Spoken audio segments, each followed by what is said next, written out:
All right, we have 7 o'clock, so I'm going to call the meeting to order. This is the regular City Council meeting for Minnetrista of May 6th. First order of business is number 1, welcome all of you. Second is, would you please join me in Pledge of Allegiance? I pledge allegiance to the flag of the United States of America and to the republic for which it stands, one nation, under God, indivisible, with liberty and justice for all.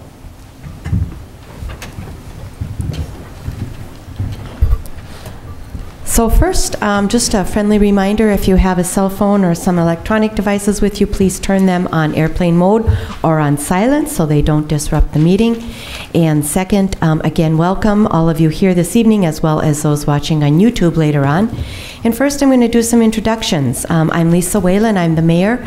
To my left are council members, Pam Mortenson, Mike Molitor, John Tschumperlin, Shannon Bruce, and then on the end we have our city engineer with WSB, Alyson Fauske. We also have with us this evening our city clerk, Kris, our director of administration, Cassandra Tabor, and then sitting in the first row we have our public works superintendent, Gary Peters, and also Adam Dubois. Close enough, right?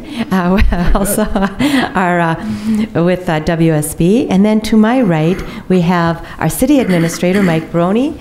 Brian Grimm is our finance director. David Abel is our community development director. Ron Batty is our city attorney with Kennedy and Graven. And then on the last but not least is Paul Falls, who is our chief of police. So with that, we'll move on to approval of the agenda.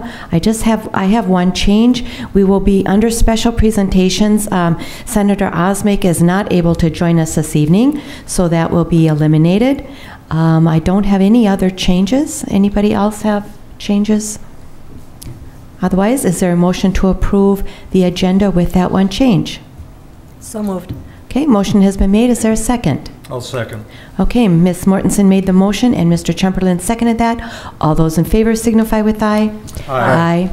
All those opposed, motion passes. So next we have a special presentation and it's recognition of our city clerk, Kris Linquist, who is our who during the Municipal Clerks Week we would like to recognize specifically because of her accomplishments.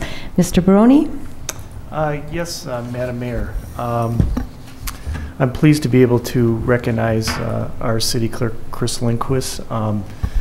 As we wrote in the staff report, but I'll repeat out loud for those watching on YouTube at a later date or those in the audience tonight, this week, May 5th through 11th, is the International Institute of Municipal Clerks' 50th anniversary of celebrating Municipal Clerks Week. Kris Linquist has been here for a few years now, but she's got a couple of major accomplishments that she did here in 2019. The first one is that she received her Master Municipal Clerk designation from the International Institute of Municipal Clerks, which is the IIMC, and she received that designation in February of 2015. That means she completed all the requirements and was awarded her MMC by the IIMC, and that is the highest level of certification achievable by a city clerk. And then she also has been involved in the Minnesota Clerks and Finance Officers Association, which is called MCFOA, and she's been sitting on their board of directors for a number of years now. She's held the title of treasurer in the years 2016 and 17, secretary in 2017 and 18, vice president in 2018 and 19, and beginning in March of this year, 2019, she was installed as president of the MCFOA. That's allowed her to do some traveling at their expense, not the city's, to go to a number of conferences around the state and around the country. And she's been serving in that capacity, like I said, starting in March. Will serve till the end of February of next year, and then will become an ex officio member of that particular board. So she's had quite a number of great accomplishments this year. We're very proud of her. She does a great job here as city clerk, and so we thought, and we knew about these recognitions since they occurred in February and March, and we thought, well, we should recognize Kris. And then I got an email from the IIMC and saying that May 5th through May 11th is Municipal Clerks Week. So we thought this would be a perfect time to recognize Kris. So with all that, Mayor, if you want to maybe go down and present this with Kris. Present this to Kris. It is a resolution, and so once I've read this and presented it to Kris, I'd like a motion to approve and a second then.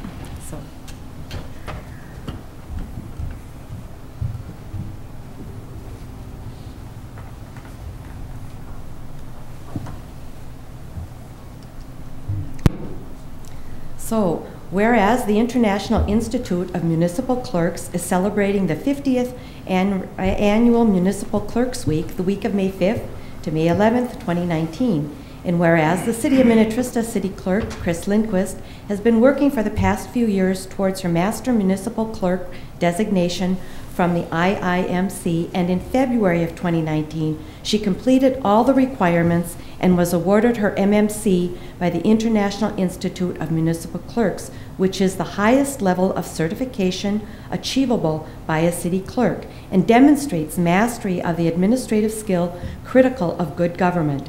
Whereas Ms. Linquist has been active in the Minnesota Clerks and Finance Officers Association, the MCFOA, for many years, obtaining her Minnesota Certified Municipal Clerk designation in 2010 and her Minnesota Master Municipal Clerk designation in 2017, with MCFOA being the professional organization for city clerks in the state of Minnesota.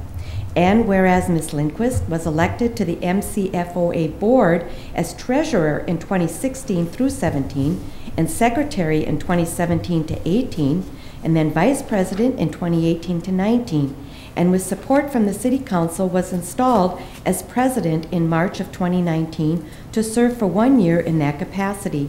Ms. Linquist will become ex officio in March of 2020, and therefore be it resolved by the City Council of the City of Minnetrista to recognize City Clerk Kris Linquist for her years of service as a city clerk, and more specifically for her designation as president of the MCFOA in March of 2019, along with her obtaining her Master Municipal Clerk designation from the International Institute of Municipal Clerks organization in February of 2019. We thought the May 5 through 11 Municipal Clerks Week would be an ideal time for recognizing Ms. Kris Linquist for all these accomplishments and your service to the City of Minnetrista. This resolution was adopted. Is there a motion to adopt this resolution? So moved. Is there a second? I'll second. Okay, motion was made by Mr. Tschumperlin and seconded by Ms. Bruce. This resolution was adopted by City Council. All those in favor signify with aye. Aye. All those opposed, motion passes 6-0. So congratulations and thank you for your service.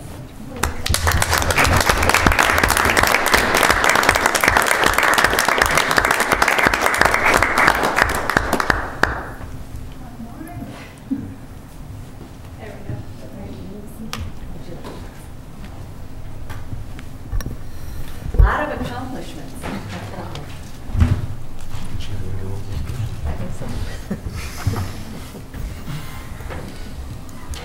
That concludes our special presentations, and we'll move on to persons to be heard. We don't have anybody signed up. So we have, next we have our consent agenda. Are there any consent agenda items that need to be removed? I'd like to remove A and F. Okay, that remains. B, approve our regular meeting minutes from April 15th, 2019. Approve our closed session meeting minutes from April 15th, 2019. And then a resolution to approve our claims. E is approve our step increase for Trevor Barrett, Public Works Maintenance Worker, and F has been removed as well. That would be A, C, D, and E. I'm sorry, B, C, D, and E. Is there a motion to approve those consent agenda items? So moved. Is there a second? I'll second that. Okay, Ms. Bruce made that motion and Ms. Mortenson seconded that. All those in favor signify with aye. Aye. Aye. All those opposed, motion passes. Ms. Bruce? Yes, on Mayor and Council, on page 6 of our packet, there is a discussion about green step cities, and get to the page. About halfway down the page, it says there was this discussion about the Green Step Cities program. It was decided to leave it in the plan for now. I believe what we decided was to change the wording to indicate that it would be considered, because the wording that was presented to us that night was more definitive, as if it had been voted on, and we were planning to implement it. And we decided to change the word to say that it would be considered, rather than just leaving it in the program. And I just like that reflected in the minutes, that we decided to change the wording to say it would be considered. Because the way the wording is now, it's as if we had voted on it and decided to implement it. Well, we hadn't decided to implement it. And we that's decided right, that it would be discussed at a later date. And So, considered is what we... let me finish, please. So it could say that we had a discussion and that the council will consider the program at a later date. That's fine. Okay. Is there any other changes? If not, then is there a motion to approve the work session meeting minutes from April 15th with that change? So moved. Okay, is there a second? I'll second. Okay, motion is made by Ms. Bruce and seconded by Mr. Molitor to approve the minutes with that one change from the work session. All those in favor signify with aye. Aye. Aye. All those opposed? Motion passes 5-0. And F, acknowledge receipt of findings from the Planning Commission of a certain real estate acquisition. Ms. Bruce? Thank you. I read the communication that we got from Mrs. Notch about a concern that she had about including the water treatment plant in this resolution. And if you go to page 24 in our packet, the paragraph just before the conclusion, there's a statement there that says, as previously mentioned, it is uncertain when a water treatment plant will be needed in this area. But when you look at the resolution itself states that the city plans to construct a municipal water storage facility and possible water treatment plant. And if I tend to agree with Mrs. Notch that if we're not certain when this is going to be necessary, that we shouldn't be adopting resolutions to do things we haven't determined the need for or the timing on. And I would like to just take that out and just say that we're approving the city plans to construct a municipal water storage facility, period. Mr. Abel, maybe you could shed some light on this. Yeah, first, Madam Mayor and Council, I mean, this resolution is not something that Council's being asked to adopt. It's a resolution that the planning body, as explained in the staff report, needed to accept. And the goal and the purpose is not to approve or allow the city to authorize plans and specs, if you will, for projects. It's to determine compliance with the comprehensive plan. So merely the question is for the purposes of what you're going to buy the property for, comply with the city's comprehensive plan. Whether it's a water storage facility, water treatment plant, a well, a parking spot for said structures, I mean, those types of things are all compliant with the city's comprehensive plan. So the purpose of the resolution is to consider is that use compliant? The Planning Commission has done so. The email correspondence was presented to the Planning Commission. They did have that discussion. Ultimately voted 7-0 to approve that resolution. All we're merely doing tonight, the statute that's listed in the staff report does not specifically say what then is the city council supposed to do with those findings. It kind of leaves it open for interpretation. You acknowledging or accepting those can mean many different things. We as staff talked about what would be the most transparent way of doing that, and throwing it on the consent agenda, acknowledging receipt of those findings is the conclusion that we came to. So unfortunately we can't tweak the actual resolution this evening, because again, you're not being asked to actually adopt that. You're just acknowledging receipt from the This is the resolution from the Planning Commission. From the planning agency. We're just accepting it. Correct. And yes, there's a little bit of confusion, I think, both actually in the paper, talking about the State of the City address, and maybe even here a little bit as to, it sounds like we're going to imminently build a water treatment plant, and that's not the case. that's in the plan for the future, and it could be 5 years or it could be 10 years out. We don't have that exact date yet. But in the future, this is where it would go if we have a water storage facility here. So, but you're correct. We're not changing the resolution. This is simply a resolution that the Planning Commission made, and we're just simply acknowledging that we've seen it, basically. That's more or less what we need to do here. Yeah. And that's fine. My concern is future councils might look at this resolution and say the city plans to construct a water storage facility and possible water treatment plant, and assume that the water treatment plant is something that the city is planning to do, and that was my concern. So if this is just adopting or accepting a resolution from the Planning Commission, that's fine. Yeah, and it's more a transparency issue versus anything. So, all right. So with that, is there acknowledge receipt of the findings from the Planning Commission of the certain real estate acquisition? So moved. Okay, is there a second? I'll second. Okay, and all those in favor signify with aye. Aye. All those opposed, motion passes. So next we move on to our public hearings. First we have our stormwater tax district for the Jennings Bay Villas. I believe that's Mr. Abel. Yeah, thank you, Madam Mayor and members of council. Staff is proposing ordinance number 457, which would establish a stormwater improvement tax district covering the development called Jennings Bay Villas. You can see the plat on the screen before you this evening. What this does is allow the city the ability to maintain, repair, or reconstruct water improvements within the subdivision in the event that the developer or the HOA fails to do so, and that allows the city to recover the cost through a tax levy solely on the property within the district or that subdivision. The council may recall that this process has become pretty routine practice for us with all new subdivisions within our city. From a practical standpoint, it makes the most sense for us as a city to establish these districts prior to the final plat being adopted. Typically what we try to do is have the final plat on the same agenda when we're establishing the stormwater tax district, but that just didn't happen in this case by the time we published the public hearing. That's okay though. There's no harm in us going ahead and doing so this evening. We have done that in the past.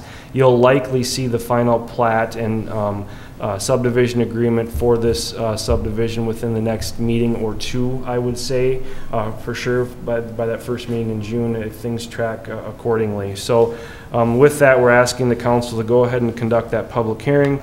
After you close that hearing and hear the comments, we recommend that the council adopt the ordinance number 457 and then adopt also that resolution with authorizes publication by title and summary.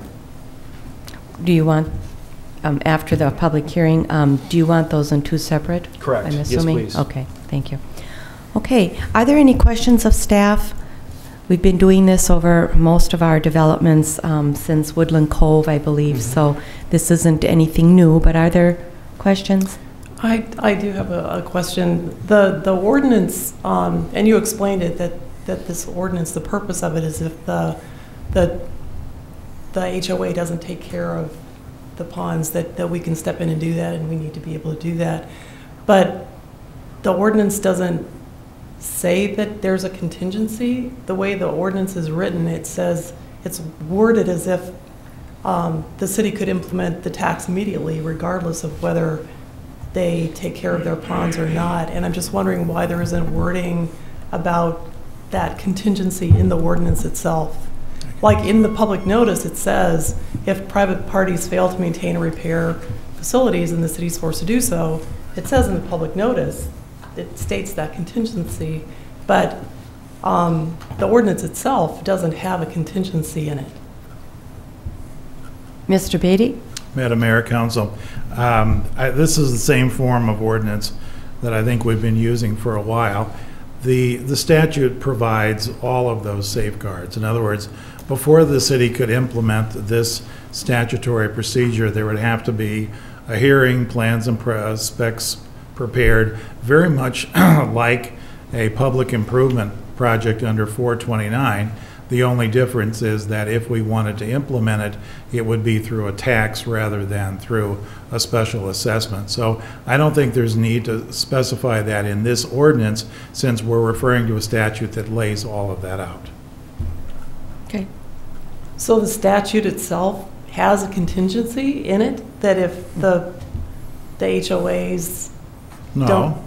No, I mean, I'm not following you then. well, the city can implement this when it feels necessary, and if it decides to implement it, it has to follow the statutory procedure. And that's just to have a public hearing on the matter. Well, to do what's effectively a public improvement project, as we would normally do it, except that it results in a tax rather than a special assessment. But the procedure is the same. Procedure is very similar. You have to notify the homeowners and the homeowners association and notify them as to what's happening, why it's happening. Statute lays all of that out. I mean, again, think about a normal 429 project that we go through. A very similar situation, different statute, but it just results in a tax rather than a special assessment. Ultimately, just like with the 429 project, it's up to the council to decide when to implement it. When has the HOA so neglected its obligations that it's necessary for the city to step in? That's going to be a decision for this or a future council. Okay. All right, then what I'm going to do is I'm going to open the public hearing. So I'm establishing the public hearing is now open. If anybody is here that wishes to speak for or against or have questions of staff regarding this ordinance and establishing the Jennings Bay Villas Storm Sewer Improvement Tax District, you may do so at this time. Is there anybody here for that? I don't think so. So I'm going to close the public hearing and take it back to council.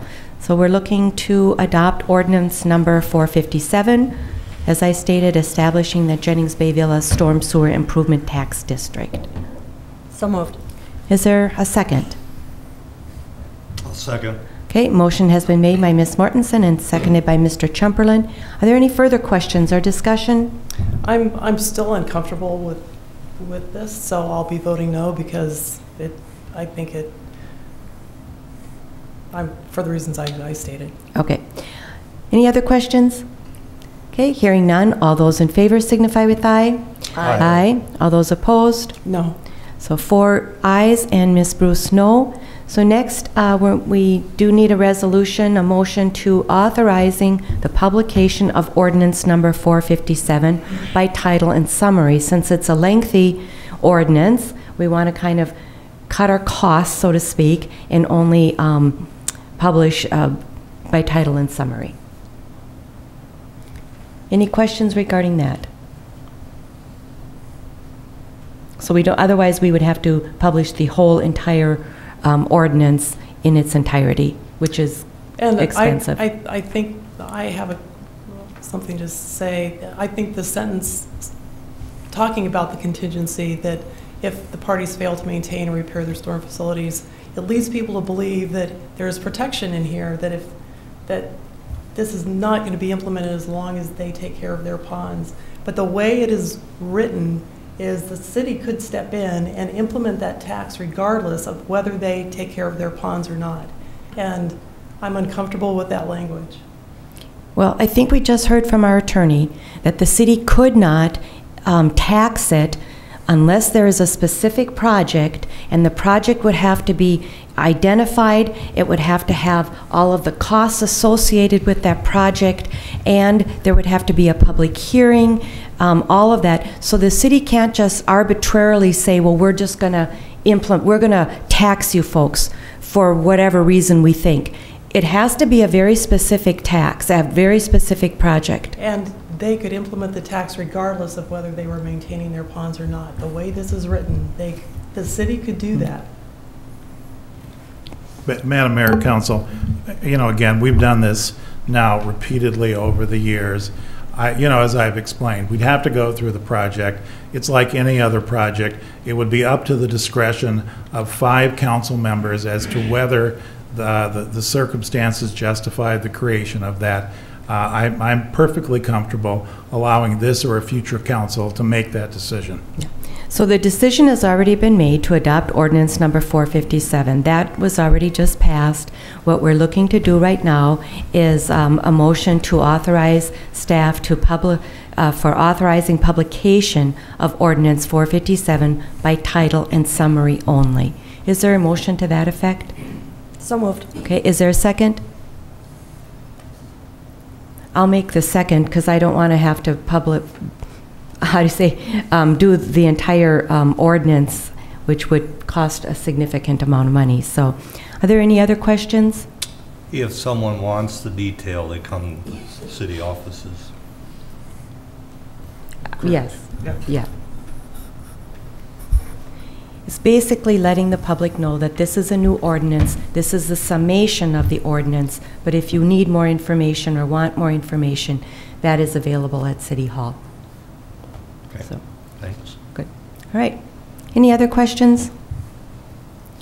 All those in favor signify with aye. Aye. Aye. All those opposed? No. Okay, so Ms. Bruce is no. Rather spend more money. Okay. Next, we move on to approve our, let's see, renewal of liquor licenses. We have a number of them this evening. I believe Ms. Linquist. Madam Mayor, members of the council, Burl Oaks and WRA have both applied to renew their liquor licenses for the 2019-20 liquor license period. Liquor licenses are good from June 1st, 2019 to May 31st, 2020. Both have submitted completed renewal applications and both have passed their background checks.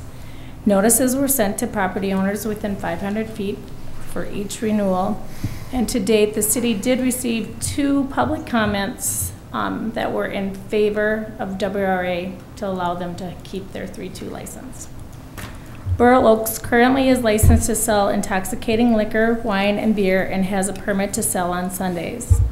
WRA currently is licensed to sell 3-2 beer with the incidental sales of pop, candy, and bagged snacks. Both are currently seeking to continue the same operations they have in the past years. Staff recommends approval of renewing both liquor licenses for WRA and Burl Oaks with the conditions that were outlined in the staff report. Are there any questions of staff? This has come before the council a number of years in a row now, so it's sort of a formality. But this is a public hearing, so if there are no questions of council, I'm going to open the public hearing. If there's anybody here that wishes to speak for or against or have questions of staff, you may do so at this time. I know we have several representatives here, but I'm sure you're just here to make sure that if there are any questions, you can answer those. So with that, I don't see anybody rushing to the podium, so I'm going to close the public hearing and take it back to the council. We are looking to approve a liquor license for Burl Oaks Golf Club. It's a renewal license for Burl Oaks Golf Club, and approve our liquor renewal license for West Tonka Recreation Association. Do you want those separately? They can be in one. They can be in one? And also there's some conditions attached they were in our packet as well. So is there a motion? So moved. Is there a second? I'll second. Okay, motion has been made by Ms. Mortenson and seconded by Ms. Bruce to approve the liquor renewal license for Burl Oaks Golf Club and approve the renewal license for West Tonka Recreation Association with staff's recommendations and conditions. Any further questions? Hearing none, all those in favor signify with aye. Aye. All those opposed, motion passes 5-0. Thank you very much. Those have been approved. So next we'll move on to our business items.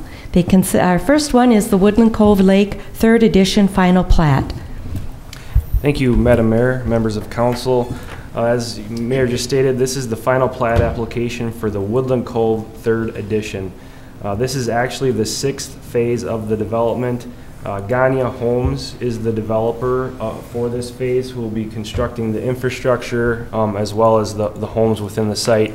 As you may recall, Ganya has been building homes out within the Woodland Cove development previously, but this is the first phase. They'll actually be doing the subdivision improvements themselves. So with that, the plat does include 40 new residential lots. This is an increase of 6 units from the preliminary plat approval, which was 34 units. Through the of the Woodland Cove development, there are 7 units. They have 7 units above the preliminary plat approval. As the council may recall, it's important that we track where they're at with each of these phases. You might remember that we have a minimum that we need to hit at the end of this development of 1,071 units. So we want to, one of the important things that we look at with each phase is, as you know, they've tweaked each phase a little bit here and there with unit numbers. So the good news here is that we still have 7 units, if you will, above the preliminary approval. This final plat includes 8 lakefront lots that will be 130 feet wide. There are 32 non-lake lots which range in size from 100 feet wide to 110 feet wide. And on those 32 non-lake lots, that's where they gained their additional lots by making those lots just a little bit narrower for the site. The staff has found that the proposed plat is consistent with the preliminary plat approval and the flexibilities that were outlined in the master development agreement that was approved after the preliminary plat. So with that, staff is recommending approval. There are 3 resolutions in your packet this evening. The first would be approving the final plat of this addition. You have approval of a subdivision agreement, which again we do standard with any of our new our subdivisions. Requires the developer to put in all said infrastructure for the site and lays out the parameters as the development occurs. And then what we've done, what you may recall, it's been a little while since we've done this, but there is a partial assignment agreement because Ganya has not actually done an actual phase or subdivision improvements yet in Woodland Cove. We need to go ahead and do that for this phase, as this is the first time they're doing that. Again, as a standard practice that's been outlined in the master development agreement. So there are 3 resolutions for your consideration this evening. We are recommending approval. We do have Rick Packer from Ganya Homes in the audience. If you have any questions of him, or staff is also available for questions. Okay. So just for clarification, currently we are 1 ahead, but then with this, we would then be 7 ahead. Correct. And are there other areas of the development of Woodland Cove that maybe will be reducing their number? There's been talk somewhat about in the 3rd phase. As you recall, there's been some replatting within existing phases with certain product that's working out there. But nothing's been formally submitted to us. And I don't, until they get to the phase and figure out what works and what doesn't, it's hard to speculate on that. The important thing is, of course, we maintain that minimum number. Mm-hmm. And also that it doesn't change the preliminary design. Correct. Correct. Yeah. Yep. Okay. There are some, as I said, there is a master development agreement where we do have some flexibilities that were agreed upon. Right. Okay. All right. Any questions? I don't have a question on this per se, but I do want to tie this back into our work session discussion on roads, where we talked about doing 4.5-inch asphalt versus 3.5. And we talked about that in context of our reconstruction projects. But I think we as a staff, a council, should consider changing our road specs so that, and that wouldn't be applicable for this particular phase tonight, but going forward to have our specs specify a 4.5-inch asphalt base on all new roads, so that as projects comes forward for us, they would be at the 4.5-inch level, and then given to the city when they're done. So obviously I'm not going to try to suggest that here because of the stage it's at, but I think it ties together those discussions that if we can get in front of that, at least with new developments, sooner rather than later, it would help our roads down the line. So hopefully we can think about incorporating that not only in our road projects going forward, but also in new developments going forward. So maybe just, again, not specific to this one, but right. Something to consider. Yep. Yeah, Madam Mayor, members of council, very good point. We didn't get to that in our work session, but absolutely something that, as we as staff talked about that new standard spec, would absolutely, if the city council is willing to accept that new standard as its city spec, it would certainly be included in any future subdivision improvement as well, yes. And I think it'd be, I'm sorry, go ahead, Meg. We couldn't go back and do it with anybody like Woodland Cove or whatever. It would be future. Correct, correct. Okay. Any other questions? Mr. Tschumperlin, I know you were also on the Planning Commission. You weren't on when this was approved, were you? No. Okay. So, all right. If there are no other questions, then we're looking for a resolution to approve the final plat of Woodland Cove Lake 3rd Edition. Is there a motion to approve? Is there a motion to that effect? So moved. Okay. Ms. Mortenson made the motion and Ms. Bruce seconded. Any further questions? Hearing none, all those in favor signify with aye. Aye. All those opposed, motion passes 5-0. And then it's approve the subdivision agreement. And I assume, Mr. Batty, that you've had a chance to review this. Or draft it. Yes. And this mirrors pretty much the rest of these subdivision agreements that we have for Woodland Cove. Yes, Madam Mayor, what we've developed a template, as David said. This is the 6th edition, and so effectively this is the same document that we've been approving since the first subdivision in about 2013. And this agreement would be between Gagne? Yes. Okay. All right. Any other questions? If none, is there a motion to approve the subdivision agreement? So moved. Okay, motion has been made. Is there a second? I'll second that. Okay, motion has been made by Mr. Tschumperlin and seconded by Ms. Mortenson to approve the subdivision agreement between the city and Gagne Homes. Is there any further question or discussion? Hearing none, all those in favor signify with aye. Aye. All those opposed, motion passes 5-0. And so next, we're looking at authorizing the mayor and clerk to execute consent attached to the partial assignment agreement on behalf of the city. Could you explain that just briefly? Sure. Madam Mayor, Council, in 2012, the city negotiated a master development agreement with Woodland Cove LLC, owner of all 492 acres. It lays out, as David said, the fact that there are going to be 1,071 homes or units in this development. It covered all kinds of details for this subdivision. Woodland Cove itself has done, I think, 2 subdivisions, and so we haven't had to assign anything because that agreement is between the city and them. As they have parceled out pieces of this, first to Mattamy, now to Gagne Homes, they have to assign those rights and obligations to the other party. And we very much want that because we want the developer for this subdivision to also be subject to that 2012 agreement. So it's in everyone's interest that this happen. The assignment agreement is between the 2 parties. All that the city is being asked to do is to consent to that assignment. So we have to wait for the assignment to come to the city, and then we sign it, basically, because they need to sign it first. Yes, yes. And again, this is what we've done for the other 3, I think it is, subdivisions that Woodland Cove LLC did not do directly. Right. All right. Hence the authorizing the mayor and clerk to execute this consent. Yes. All right. Any other questions? Hearing none, is there a motion to approve Resolution 5519 authorizing the mayor and clerk to execute the consent attached to the partial assignment agreement on behalf of the city? so moved. Okay, motion has been made by Mr. Molitor. Is there a second? Second. And second was made by Ms. Bruce. Any further questions? Hearing none, all those in favor signify with aye. Aye. All those opposed, motion passes 5-0. So next is approve our Public Works Maintenance Worker lead assignment. That's Ms. Tabor. Yes, thank you, Madam Mayor, members of the council. I'm presenting our Public Works Maintenance Worker lead assignment on behalf of the Personnel Committee.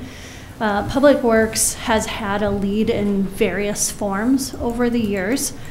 Currently, that is a temporary lead person assignment, and that language is in our contract as such, listed in your packet item. The lead helps with oversight of staff, managing workloads, and it also assumes responsibility and decision-making authority in our superintendent's absence. In July of 2017, we did present the lead assignment in the human resources staffing plan. Our goal was to do that in 2018, but if you recall, we had some staffing changes that were unforeseen in Public Works, and so those staffing changes superseded this process. Currently, the temporary lead person assignment language that is in the contract does not have an assignment description in addition to the maintenance worker position, and it is informal. And though this is labeled temporary in the contract language, the additional need for leadership and decision-making is consistent in that department. The lead assignment allows for continuity with the staff person that's filling the role, and it allows for the leadership staff, including our superintendent, to go through a process where we're interviewing and selecting that lead personnel.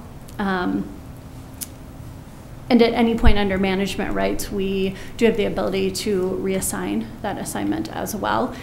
This assignment would mirror what we do with our public safety. We have a drug task force assignment, a school resource officer assignment, and then we have an investigative assignment as well. And so that process would be very similar to what we do with public safety. Currently, the lead person that's assigned on a temporary basis is paid an additional $2 an hour over their current rate. In your packet, you'll see that this position is proposed to have a two-step pay program. That would be a difference of $1.72 an hour over step 5 from our maintenance worker position. To that step 1 for a lead assignment, and then step 2 would be an additional $1.81 an hour. This is, like our public safety, is an assignment, so this doesn't replace their role as public works maintenance worker, and it would not allow for a backfill at any point, so that our head count stays the same in this process. It's just giving our superintendent additional support, the staff additional support, and it allows for us to select a qualified staff member for a growth opportunity. So the Personnel Committee recommends the adoption of the lead assignment for the Public Works Department, the amendment of provision 9.6 with the attached MOU, and that would become permanent in the contract language as of 2021 when we have our new contract cycle, and to begin the internal posting and interviewing process. This position and contract amendment would become effective today, May 6, 2019, and I'll stand for any questions.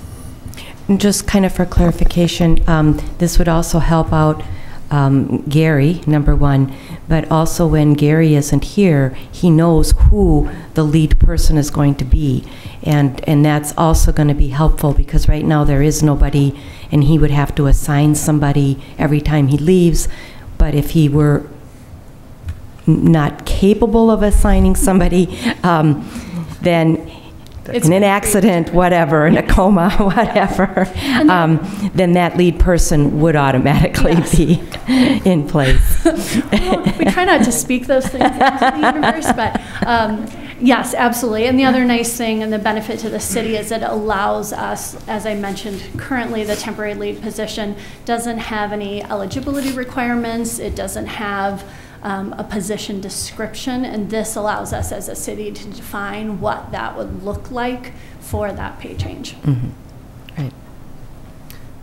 I have a question about the eligibility requirements for the lead assignment. Would you assume that that person is going to be a step 5 person, or are step 3 people eligible, or step 2, step 1? Is there any, what's the criteria? Yeah, that's a great question. So the criteria is not based on steps because it's not based on I'm losing the word for it. Seniority? Seniority, thank you. It's not solely based on seniority, but with the requirements that are listed in the lead assignment description, it typically would take into account that somebody had to have been around with us long enough to be able to handle any section of the department. And on average, our current employees run typically step 4, step 5. That's kind of where our average is. So yes, we would assume that most likely someone who is going to interview and qualify for this position would be one of those higher steps. Because if it were somebody at a step 1 or step 2, that would be like a $10,000 jump, and that would hit the budget pretty hard. Absolutely. And what this allows for as well is we are not required to have this assignment filled. So if we only have, for example, let's say everyone retires who's currently with us, no comas, and we were to bring in new staff members and they're all at a step 1 or step 2 and just do not meet the qualifications for this, then we aren't required as a city to fill that lead assignment. So we can make sure that we have someone who's qualified, and then we aren't looking at making significant pay jumps. And that's part of our management rights and why we wanted to write this job description, so it had those what you need to know to be able to do this job. Yeah, makes sense. Thank you. Okay. Any other questions? Otherwise, if not, then if you're in agreement, I need a motion to approve the memorandum of understanding for a lead assignment with the IUOE Local 49. So moved. Okay, is there a second? I'll second that. Okay, Mr. Molitor made the motion and Ms. Mortenson seconded that. Any further questions? Hearing none, all those in favor signify with aye. Aye. All those opposed, motion passes 5-0. So next we have under business items, we have a street improvement projects. I believe that's, which one of you? I'm sorry. Madam Mayor, if Mr. Okay. Gadbois, if you would allow Mr. Gadbois to present this item to you this evening. Thank you.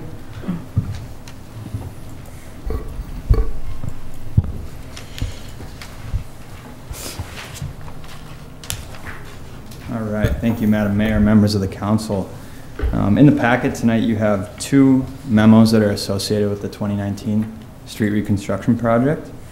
The first one we'll be discussing here is accepting the bids and awarding the contract for the 2019 street improvement project.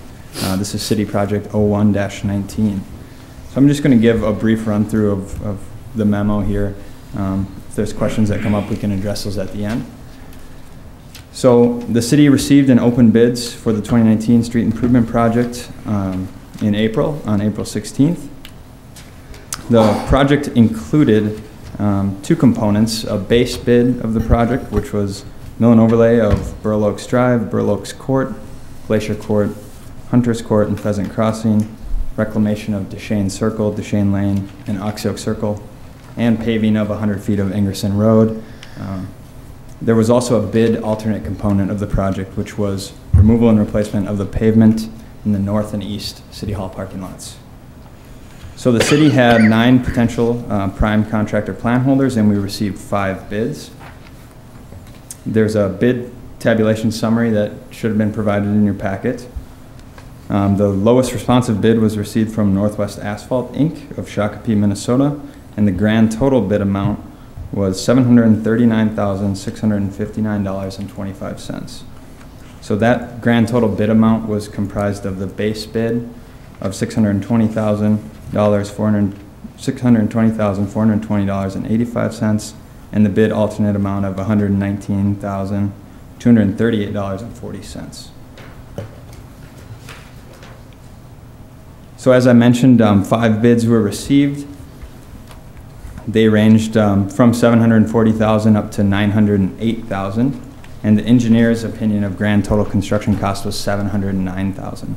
And so I wanted to touch on tonight just the fact that bids did come in a little bit higher than the engineer's estimate, around 4%. And just for the knowledge of the council and people in attendance here, that's kind of an industry-wide trend that we're seeing in other communities. I was able to gather some data from other projects that have been bid this spring here, and just for everyone's knowledge, I'll run through a couple of those. Maple Grove bid 2 street reconstruction projects this year. One was 10% over and one was 19% over. Brooklyn Center had a street reconstruction project that was estimated around $8 million and came in at $10 million. Chanhassen had a mill and overlay project that was 10% over. And I just wanted to bring that up for the council's consideration. Some of the causes that we're thinking is behind that is material costs. Bituminous pavement, the oil associated with that has increased, and then concrete products such as reinforced concrete pipe or curbing or precast concrete structures. Those prices we're seeing increase, partly due to the materials, and then trucking costs have also increased as well.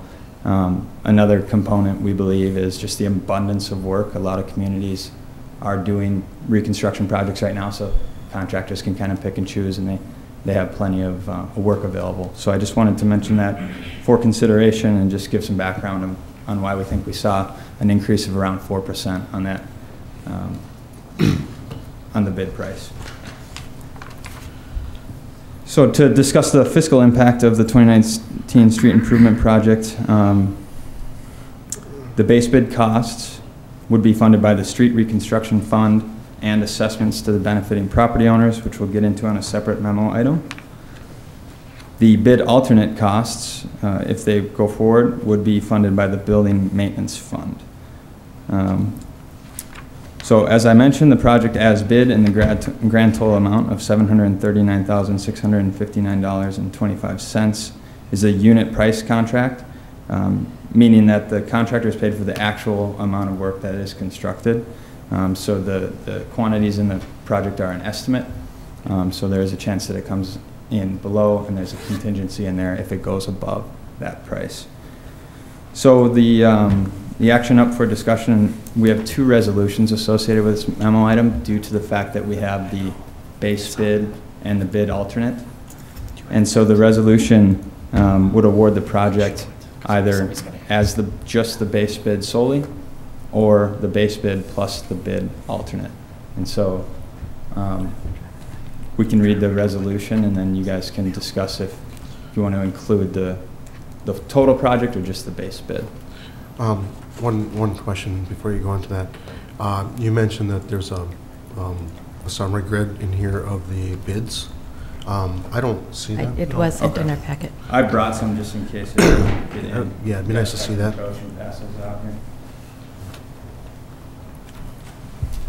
So this is the bid tab summary tabulating all the bids. The highlighted numbers are just correct mathematical figures. The top is the low bidder, and the bottom is the most expensive.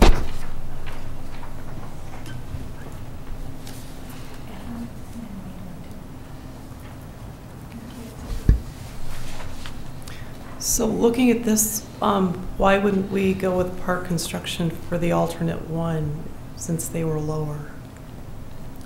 So you have to award the base bid thing and the alternate as one contract to one contractor.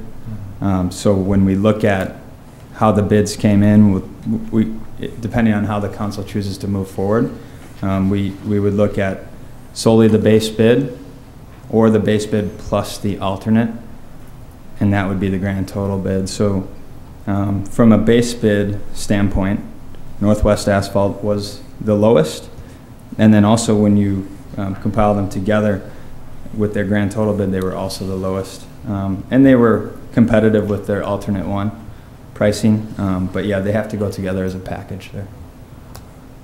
So if we awarded just the base bid and did the alternate later, we would pay, we would rebid it, right?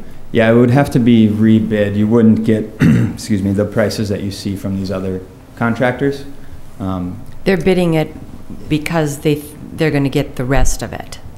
Yeah, precisely. So it would be higher. Might be higher. It would likely bid be separately. higher. Well, I mean, but we could actually, that's under the 175,000, so we could re-quote that actually, the parking lot. You could quote it We could quote it separately. versus doing the sealed bids and the whole Correct. rigmarole that goes with that. Yep, and there was a quote that a year or two ago that just for the resurfacing of the lot that was done, and that didn't end up going forward. But this project consisted of really reconstructing the whole lot as opposed to just resurfacing it, new curb, new ADA pedestrian ramps into the building, that sort of thing. But you could quote it separately. And for full information from our budget last year, we only had about I think we had 40,000 from the previous year, 40,000 from the new year in that building fund. So we have a total of 80, and you Right. can see it came in at about 120 almost. 120. So 119. yeah. Where the actual base bid came a lot closer to what we've Right. got budgeted and stuff as far as for the street projects. Any other questions from the council? I have Any one. members? Sure. Are you familiar with Northwest Asphalt? Have you had a lot of work Yes, with yep, them? they're well known. They do a lot of work in the area. Gary, I don't know if they've done any work on street reconstruction projects here in Minnetrista, but definitely in Chanhassen. We've had them down in Lakeville as well, and kind of all over, pretty reputable, responsible contractor. They've been around a while. Yeah. Okay. I don't know when they were established, but Well, they've we been just around don't want the Yep. same thing as last time. They're known around, so. Okay. Good question, yeah. Okay. Any other questions? Otherwise, I'm inclined to just do the base bid at this point, and I mean, we have 80,000 for the parking lot, and if we have to budget some more, that's going to have to be next year. I am inclined to disagree because we went with 80,000 and not having any basis for that really. It was kind of, I recall that was not like, oh, we thought we knew we were going to get it for 80. And just given what we've seen in the last couple of years with prices, if we come back and do this later, it's going to be more than 119. I really think we need to move forward with this and do it as one project and get it done. So, yeah, I'm not happy about it being more, but I don't think, given that the estimates here, you might get it for 112, which is a little less than 7,000 less. But the other three are not only a couple thousand more, they're tens of thousands more. And you wait until next year, the 157 here might be the lowest on the list. And I don't think we've set the precedent of, if we did 40,000 as budgeted one year, 80,000, if we did 120, we'd still be behind. We'd never catch up. So I'm inclined to do the as bid, both aspects of it. Well then, let me ask you, Brian, where would the money come from? Well, we're going to be looking at probably most likely doing an equipment certificate that we had our 2018 budgeted items and we held off on doing just a small equipment certificate. Now we got our 2019. So, we're looking at doing that at some point. Obviously you can resize that. Ultimately the goal is, we have the water tower moving along. We potentially do a financing of that and the equipment certificates later in the year, but that's where you'd have to up the amount of the equipment certificate potentially to adjust for.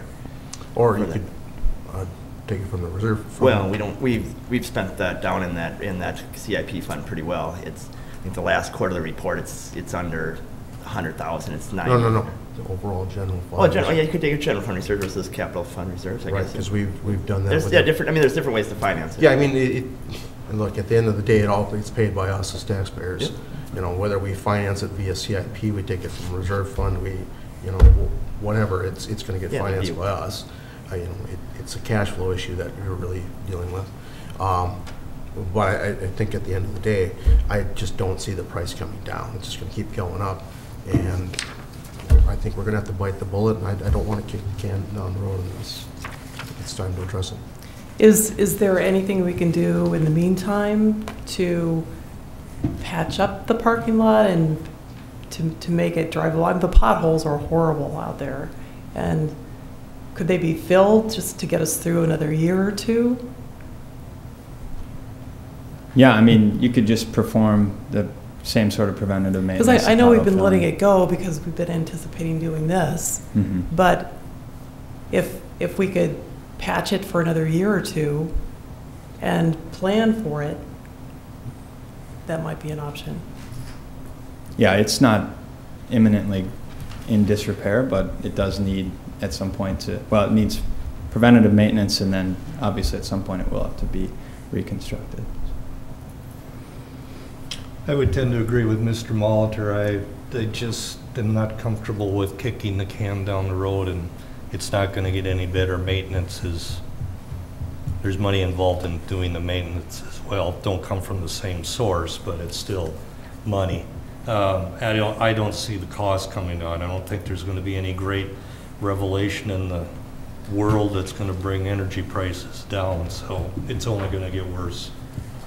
And while we don't have 112,000 that was ear tagged, or 119 ear tagged, we just will need to find a place to make it fit. I think we need to proceed with both.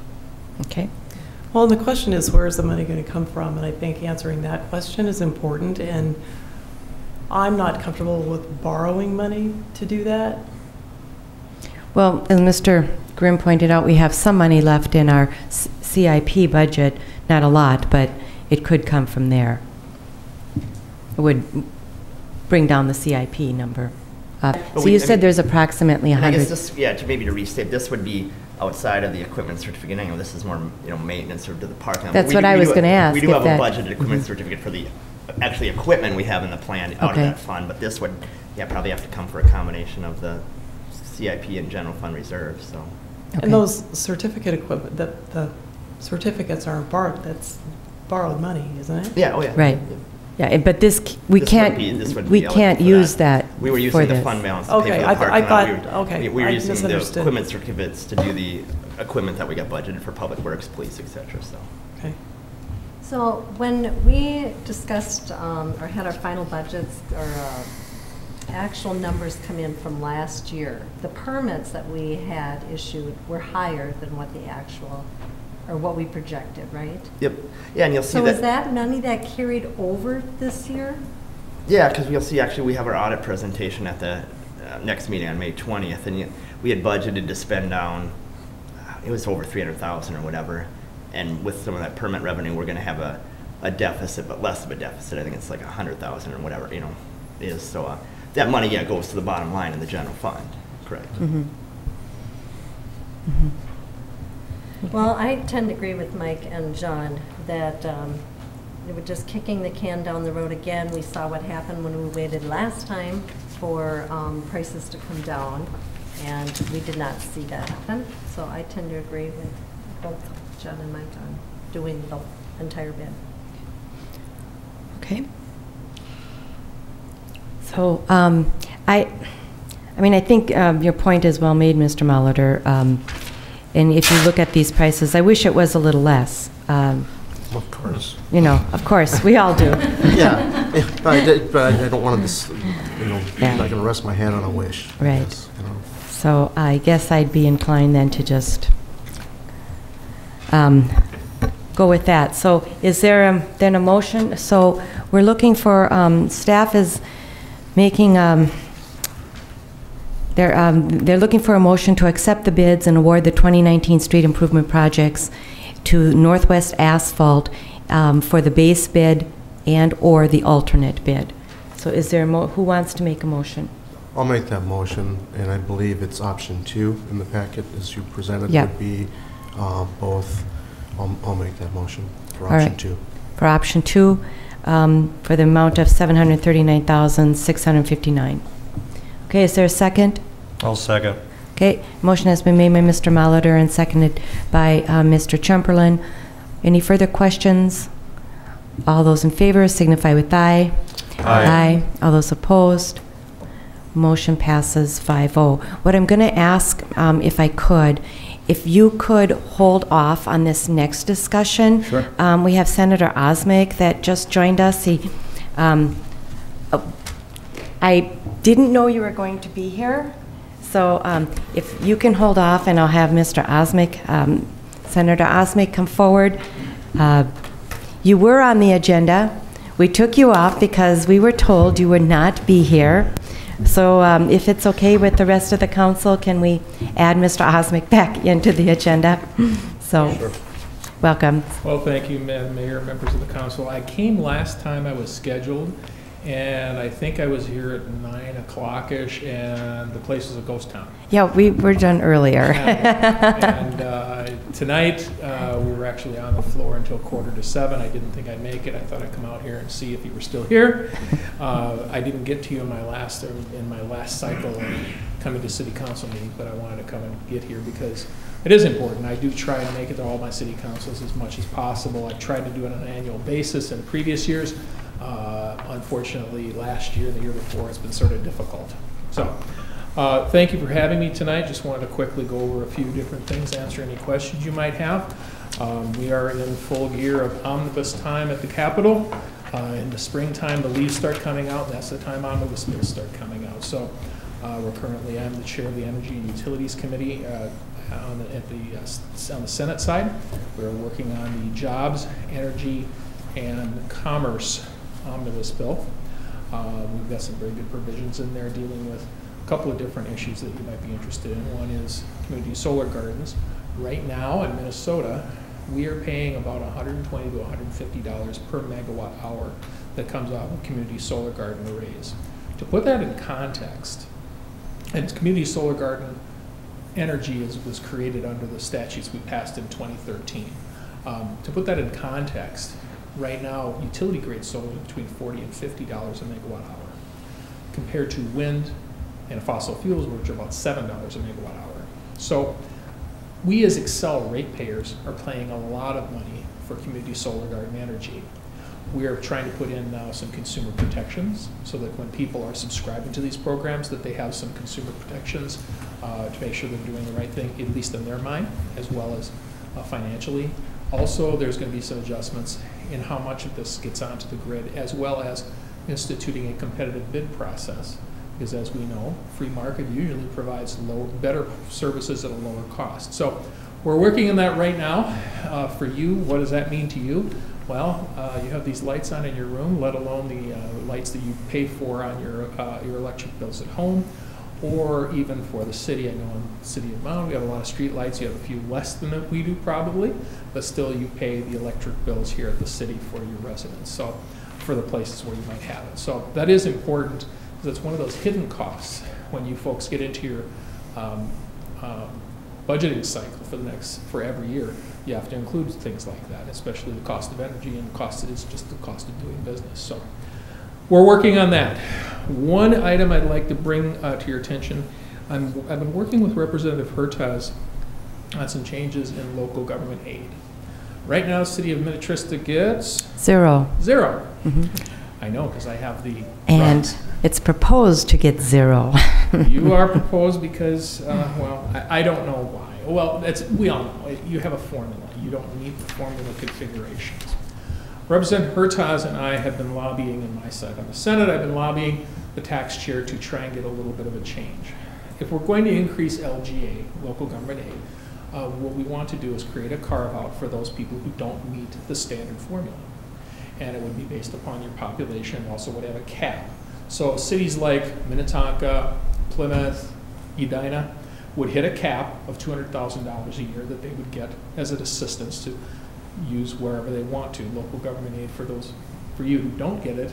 In Mound, we did get it. We use it for a number of different purposes, whether it just goes into our general fund. We used it for any projects we might need. You, under this formula for this carve-out, would qualify for $106,000. I think that's reasonable because of the property taxes that you pay, though we all know property taxes really are much more of a local issue. However, there is a statewide property tax that's connected, but you also pay a lot of income taxes. And I think it's perfectly reasonable to say if you don't qualify under this formula, that there's an alternate formula for a reasonable amount of money, and it's capped off so that it doesn't turn into a slush fund for larger cities. I think it's a reasonable approach. It's a compromise approach because right now there's always a big taste to increase local government aid, but it keeps going to the same people. Why shouldn't we get a little bit to help other cities? So that there's about 90, it varies because once you hit the population caps or you hit the formula changes, there's about 97 cities in Minnesota. that do not get any local government aid whatsoever. You're one of them, as well as in Senate District 33 that I represent. There's a lot of them. I think there's only 3 cities: Bonnie, Mound, Maple Plain gets it. Maple Plain. I'm not sure Long Lake does, but they're pretty small. City of Excelsior certainly doesn't, and a lot of the South Lake area certainly doesn't. So we're working on that. I don't believe that's part of the bill, though. Not currently. But I thought it was it's already been gone through committees.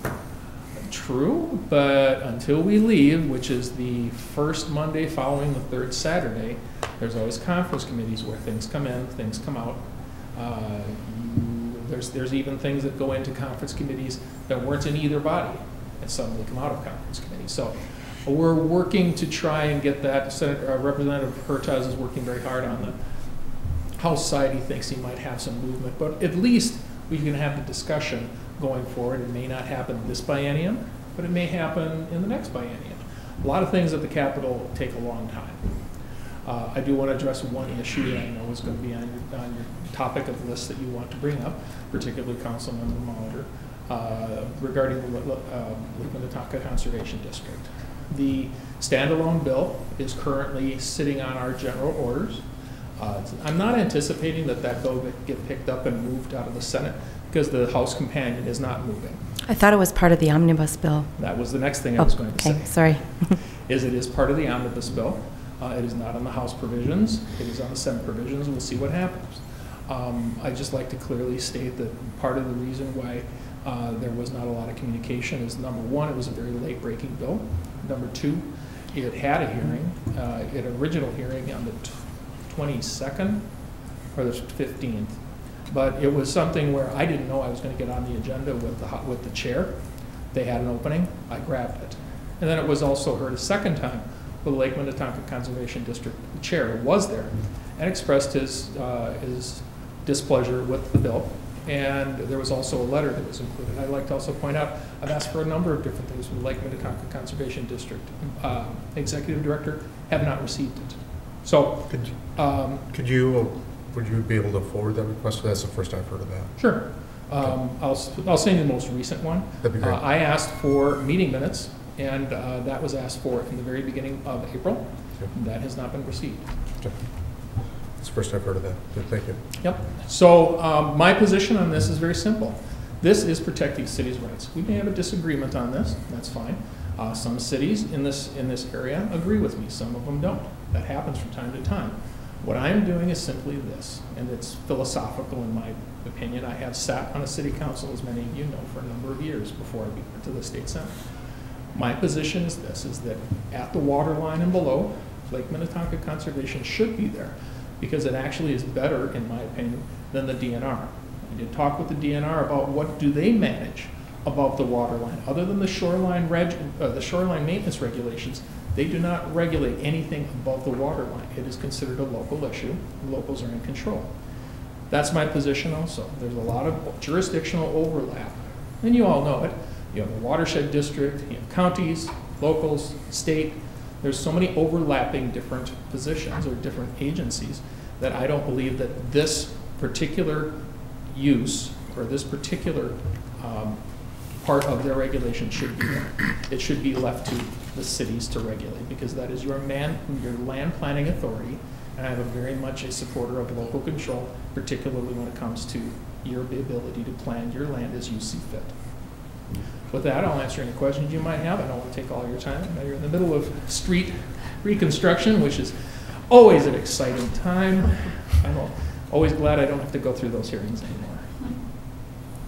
So, on that bill, just so you understand, Mr. Osmek, the reason for my opposition, as you well know, we have no dry dock storage facilities in this city of Minnetrista, and this, while it sounds in theory a straight line between 929.6, the high water mark, on and off, what happens on the land has a real direct influence on what happens off the land in the water. And cities that do have these dry dock storage facilities stand to gain substantial regulatory authority as well as monetary gain in addition to their owners. at the price of the residents of the Minnetrista, who are going to suffer from increased boat density that would be the result of this. And that's why I think our citizens of Minnetrista are not served well by this measure, is that the increased boat density. And I understand your point is to disagree with that, but I just want to clarify that. Well, and I'll disagree with you on the density. I did speak with a couple of different councils. Minnetonka Beach didn't agree with me also. And I'll clearly state that you have no proof that this will increase, decrease, or do anything to boat density any more than I do. Same thing, the other point that I'd like to make on that is that if there was a problem with boat density on Lake Minnetonka, why has the Lake Minnetonka Conservation District not done a density study since 2004? That is very substantial. If there is a problem, then they should be dealing with it on the water. I disagree with you, though, that cities shouldn't have the right to be able to plan. If you had, I'll stop with this, if you had 13 people outside of your city being able to make land planning authority decisions for your city, I think you'd have a problem with that. We have more than that. Actually, we have 201 at the Minnesota legislature that like to do that. So yes, but you are a creature of the state of Minnesota, so to speak, and you are regulatorily put together by the state of Minnesota. What I'm saying, though, is that I think and we disagree, I think from a land planning authority to limit the amount of overlays that are happening, I think cities should have the ability, and we just disagree.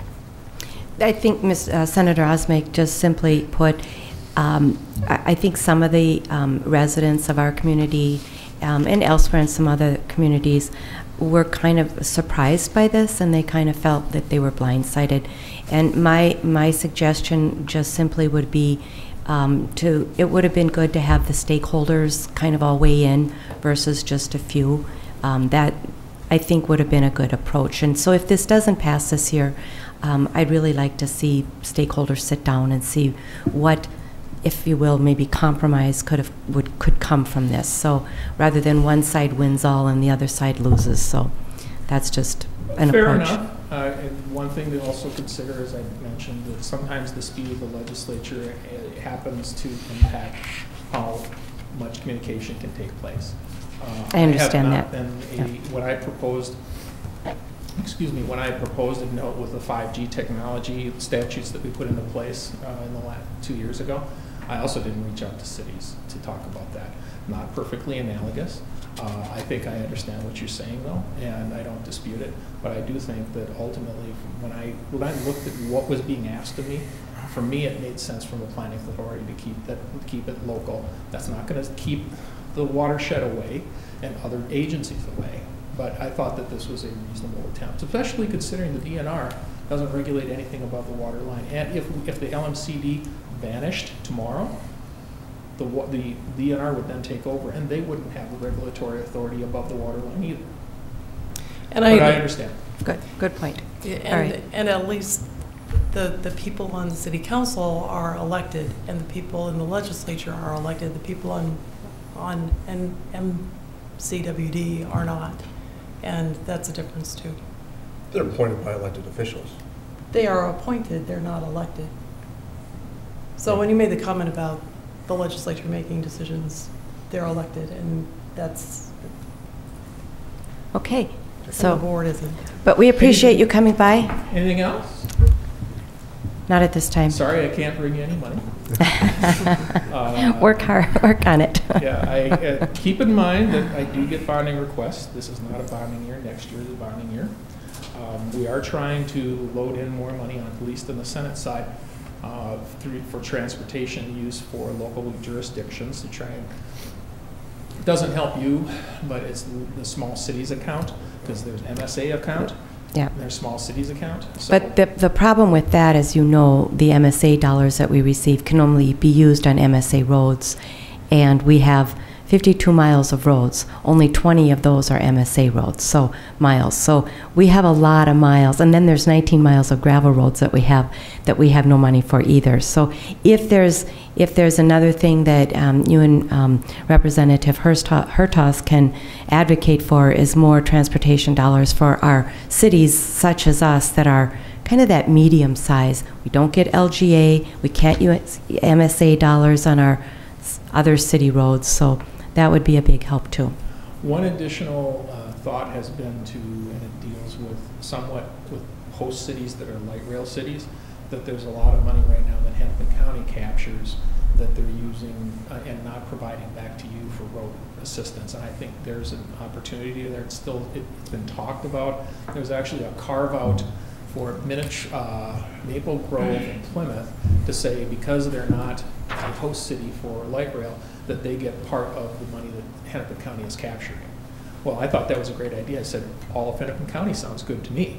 Well, that didn't turn out too well, because you guys would have gotten money out of that account then. But we're working on it. It is a process, and hopefully we will be out of there by 2 weeks from today, about this time, I think. So I'm sort of hoping we will be done, but we will see what happens. And the tax conformity bill, is that going forward? It is. It is in the tax bill that we passed off the Senate floor. It is, I believe it's in both bodies. I don't keep an eye on the guys in the House. I have my own problems to deal with. Yeah. But I believe tax conformity is in both bodies and should be passed. It was an unfortunate byproduct of the veto that the governor issued last year. All right. Thank you for having me. Obviously, contact me if you have questions or if there's something I can do for you. I will make it less than, I think it's 2 years, I think, or 3 years since my last appearance here. Just sometimes even during interim, it gets very busy for me. And I look forward to seeing you next time. Thank you. Thank you. Senator Osmek, thank you. All right. With that, Adam, I think we'll move back to you.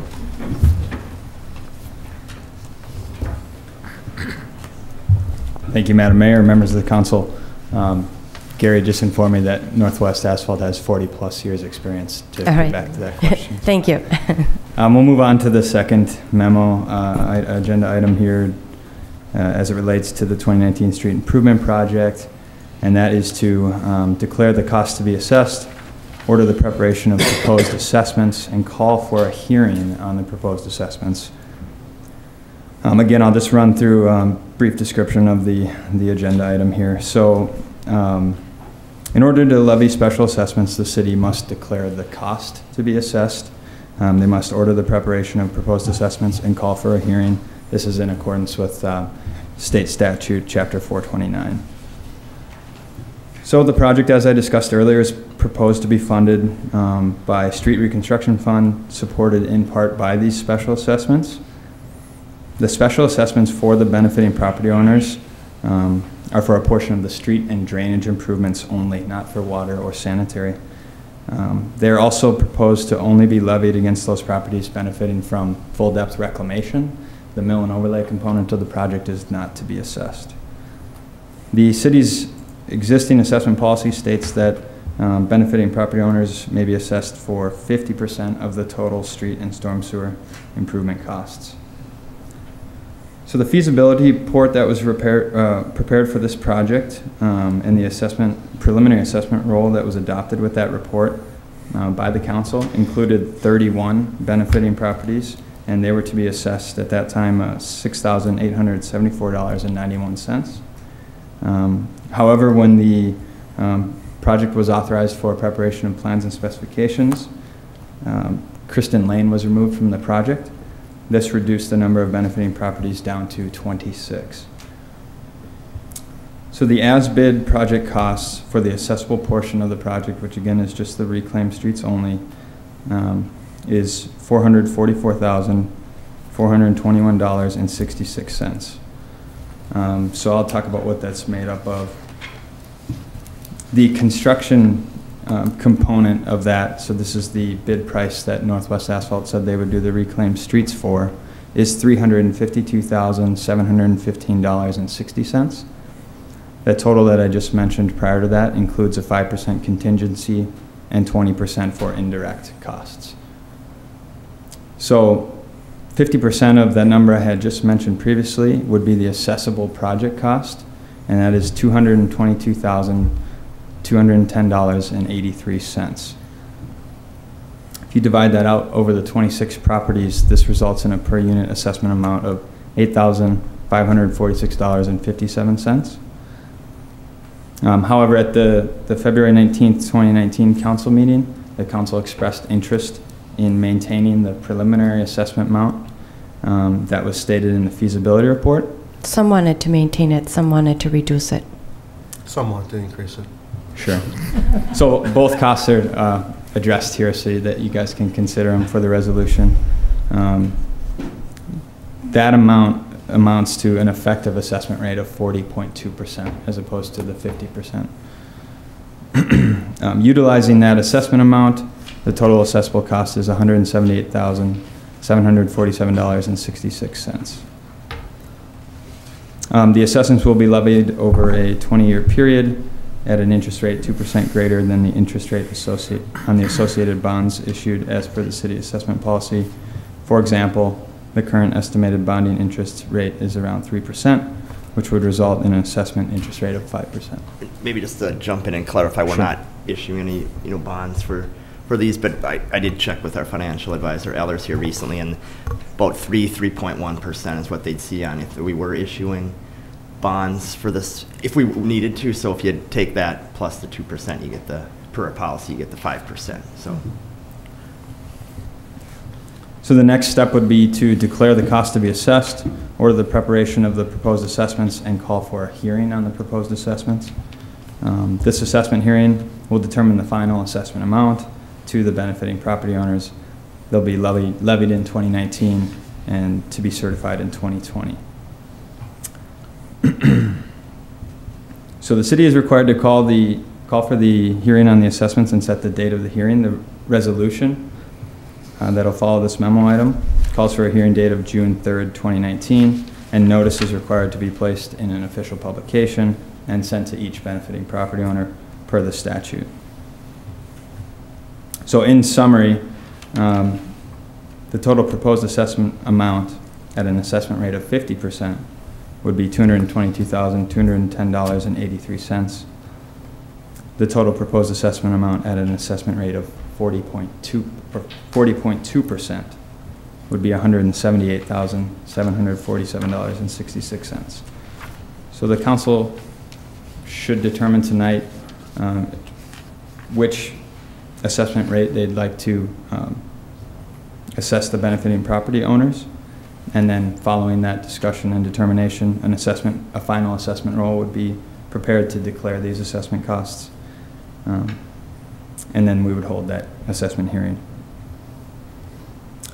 So up for discussion would be the effective assessment rate that the council would choose to go forward with. Or the amount. You can also specify the amount. Or the amount, correct. Okay. So is the vote on this a supermajority, because does 429 require 4 votes or just 3? 3. Just 3. I think you always have to look at the benefited properties, and I do know that if you went to the 8,000, you're going to have a lot of not only angry residents, but people coming, also probably battling the city with the amount. And that's never a win-win situation. I've stated before, and the problem is when we have a set 50% or 40% rate, and then you get into the rural area where you have larger lots, then we're kind of like penalizing the people for being in the rural area, which we want to preserve, and we're penalizing them because they have larger lots, which we like to have. And so I'm really of the opinion, so if I look at Enchanted Lane and Tuxedo, we assessed between 6,400 and 6,500, and the only reason they were assessed that lower amount was because there's more properties in a denser community or a neighborhood. And so that's why I've been saying I think we should have, if you will, for these types of neighborhood projects, we should have a set amount versus just based on the number of parcels, especially since I kind of feel like the rural area is being penalized for having larger lots, which we want to keep. So I'd like to propose that we do a similar, maybe a $6,400 assessment, which would be very similar to what Enchanted and Tuxedo were. That's my 2 cents. And I'd like to offer a counter to that. First of all, we can have the rural lots because we have increased density in other parts of the city. So let's not forget that. In that case, those increased density areas are subsidizing the rural areas. Second of all, having a set amount per parcel totally ignores the reality of what we just had to pass, which was the construction costs. If the construction costs went up by 35%, which is what we saw, it's totally unrealistic to think that we can't pass some of that along. We are not a for-profit entity, so we're not like we're passing along a profit. This is simply recouping costs. And I just don't see a flat amount. You know, and again, now you're looking at Tuxedo. That was, what, assessed 3 years ago? The costs are dramatic. If we did Tuxedo now, the cost would be dramatically higher. And so I just don't see a... But their cost per parcel wouldn't be dramatically higher because there were so many of them. Right, because at that density, via our Met Council plan, is what allows us to have the non-dense parts that the rest of the city enjoys. And so I don't think we should penalize. I think if you want to live in a rural part of this town, that's great. I certainly respect that or appreciate that. Love the areas. But there's a cost that comes with that. And then the cost is the road. They don't have to pay for city water. They don't have to pay for city sewer in a lot of cases. So that they're not paying for those pieces. I don't think it's unrealistic to expect everyone to pay the piece that they're using. And we can talk if it's 40 or 50%, but this concept of a fixed amount, unless we're going to say it's going to go up every year based on costs going up, I can't come back 5 years from now and say, hey, let's do the next road 5 years from now at $6,500 a pop. I mean, we just got done talking about the parking lot and we didn't have the money for it. This would actually be taking even a bigger discount, the difference between the 222 and 178, or pretty close to the same amount of money, that we're going to have to find now because we don't have to find it because we're not it's less money that you can spend on other road projects. Right. It's the same. It's about 12,000 less. Opportunity. It's still the cost. Right. It's still the same concept. And so I just disagree. I think we have to be consistent. I mean, I don't want to explain. You can make the argument about people not being happy. I can guarantee you, people are not going to be happy with any number over 0%, whether it's 0 or 100. People are not going to be happy, and so it's going to be, they're not happy. We didn't at 40. have anybody on Enchanted or Tuxedo. I don't think we did. No. I'm saying, what is that called? Appeal it. Okay, appealing it and not being happy. You said not happy. You didn't say appeal. No, appealing it, though, is what I meant. If the amount is too high, you end up with appeals, which costs the city as well. And you have to look at what the benefit to the property is as well. But there's no magic number that we can say we're not going to get an appeal at. I guess at the open house, at least of my recollection, was the residents, and no one's ever happy about an assessment, but they seemed pretty okay with that $6,875 number. From talking to people at the open house, there didn't seem to be that too much of a backlash. We'll put it a different way. I think if you said 6,800 or 6,400, they'd all pick 6,400, but I didn't hear anybody say, can you knock that down a few $100? Oh, I did. I didn't. Yeah, I did. And then why would that be that important, $300? I understand the value of $300, but in the grand scope of things, when you're paying for this over 20 years, what are we talking about? Unless you're going to pay it off all at once, I understand. But that argument could be used for the city's portion, too. You can use that argument for anything. If it's a $12,000 difference. You can use that anything. It's less than $1,000 for the city per year. Residents, if I'm a resident in my city, which I am, if the city says we're going to do this in February, and if we can come back and at that same cost or assessment in May, June, when more members come in, I guess I would be satisfied with that, especially seeing the city is taking on the additional cost of the bids. If they came back and said, the cost, we put out the bid and it's now 30% more, would you realistically, being a finance person yourself, say that I'm not going to pay a penny more? I mean, come on, be honest. You got to be, the numbers well enough to say, hey, if the project come back 30% higher than what we thought, yeah, I guess I can expect my assessment to go up a little bit. Right? I mean, yeah, but I tend to agree. I agree 100% with everything that Mike said.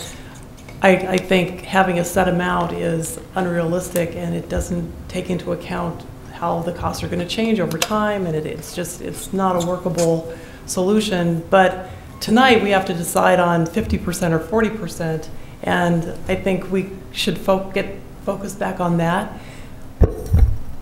We decided to, or we didn't decide, but it was suggested that we lower the assessment to 40% because Kristen Lane pulled out.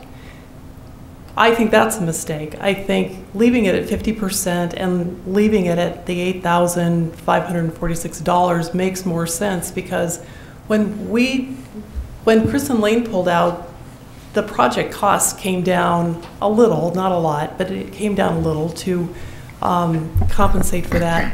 But it didn't compensate for that. But the point is when we take the percentage down to 40, the other taxpayers in Minnetrista are picking up the difference. And if we're trying to drive those costs to the neighborhoods that are benefiting, we need to do that. And I think it makes more sense to leave it at 50% and 8,000 than it does to just arbitrarily lower. I'm not done. I can guarantee you, I'm not done. Then arbitrarily lowering it to 40% just because Kristen Lane pulled out.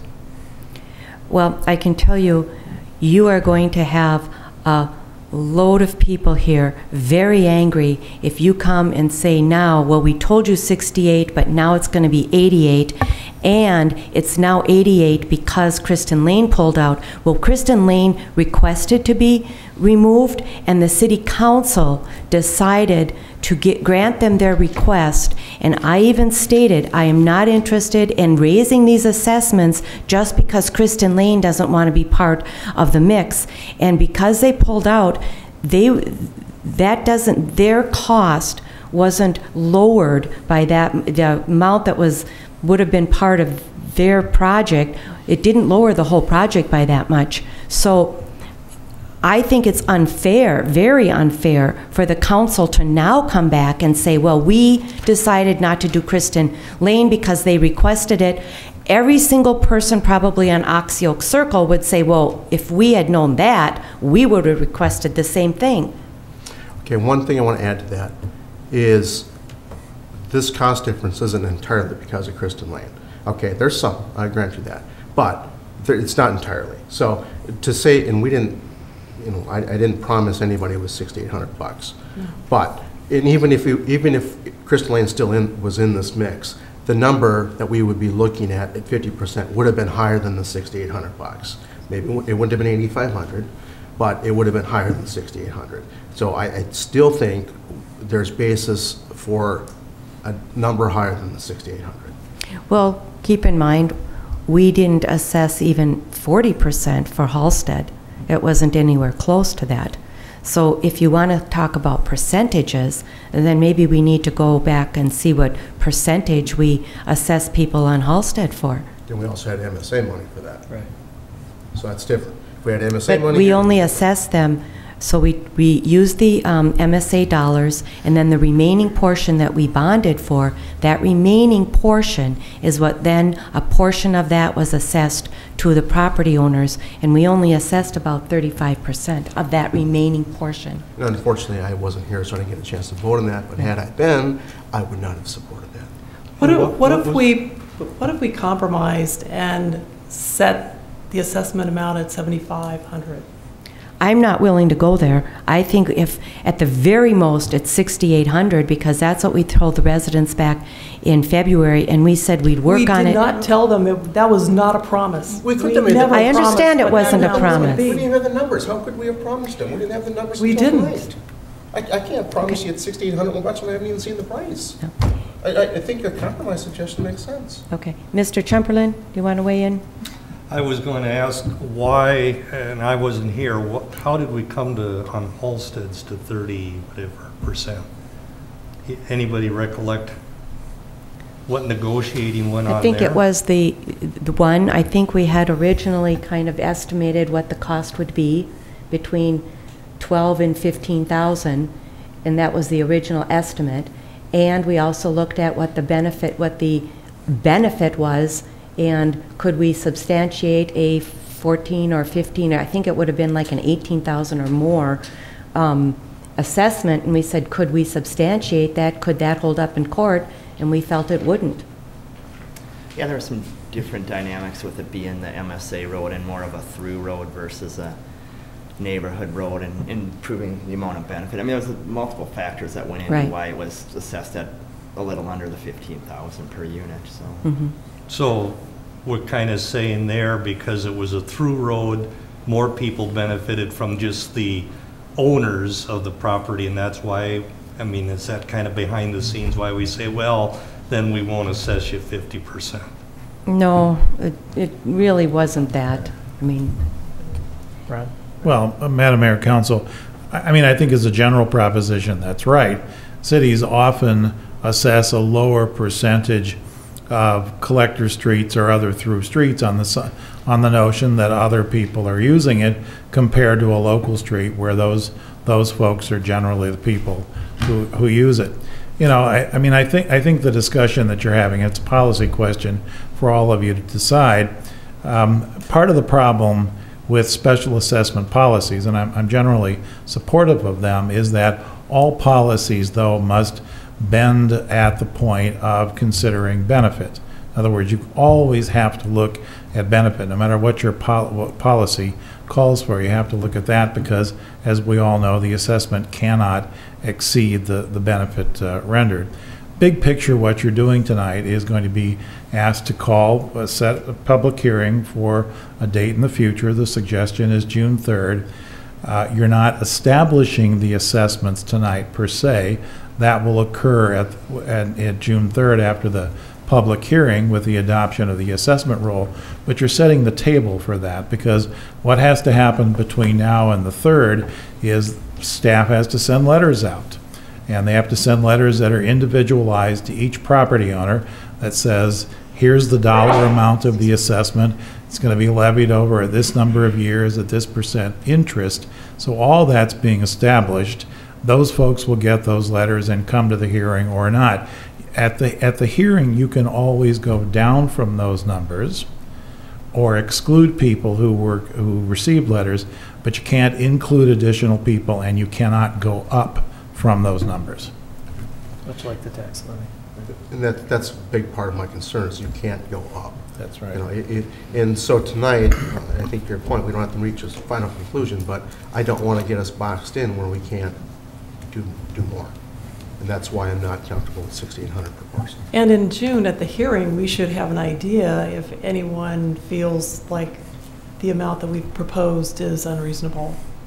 Madam Mayor, Council, yes, you definitely will, because by statute, I mean, we've gone through this before, there's a two-step process. People have to file an objection. They have to do that in advance of the hearing or at the hearing. So yes, by the time the hearing is closed and the council is considering the adoption of the resolution, you will know everybody who has filed an objection. That's the universe of people who can then take the next step and actually appeal. And so you'll have all that information before you actually adopt the assessment roll. okay. Anybody else? Ms. Mortenson? I also want to add that I don't agree with having a set amount, just because that's not reality. And we have to be changing that set amount. I mean, saying instead of 50%, 40%, whatever, it's going to be 6,500 or whatever. Well, it can change annually too. Well, I still think a percentage is better, because that moves with the numbers, where otherwise you got to be voting to change the policy all the time. I also don't believe we promised anybody the 6,800. I'm sure people heard that, but reality is, and then again, I agree with Mr. Molitor, I knew when Kristen Lane came out it was going to have a ripple effect, but I know it's not the total. The numbers changed, and it's not just Kristen Lane. 8,500, yeah, I don't know if I could go to that, but I would like to compromise on something in between. Not the 40.2%, the 68, which was a number bandied about a few months ago, but closer to reality. Well, in the 6,800 came in, we've just started doing open houses to try to gather more information and get more information out to the residents in the last few projects. You know, that's something that's, you know, not a step we have to do. So that 6,800 was based on different dynamics as far as what we thought the construction costs were going to be.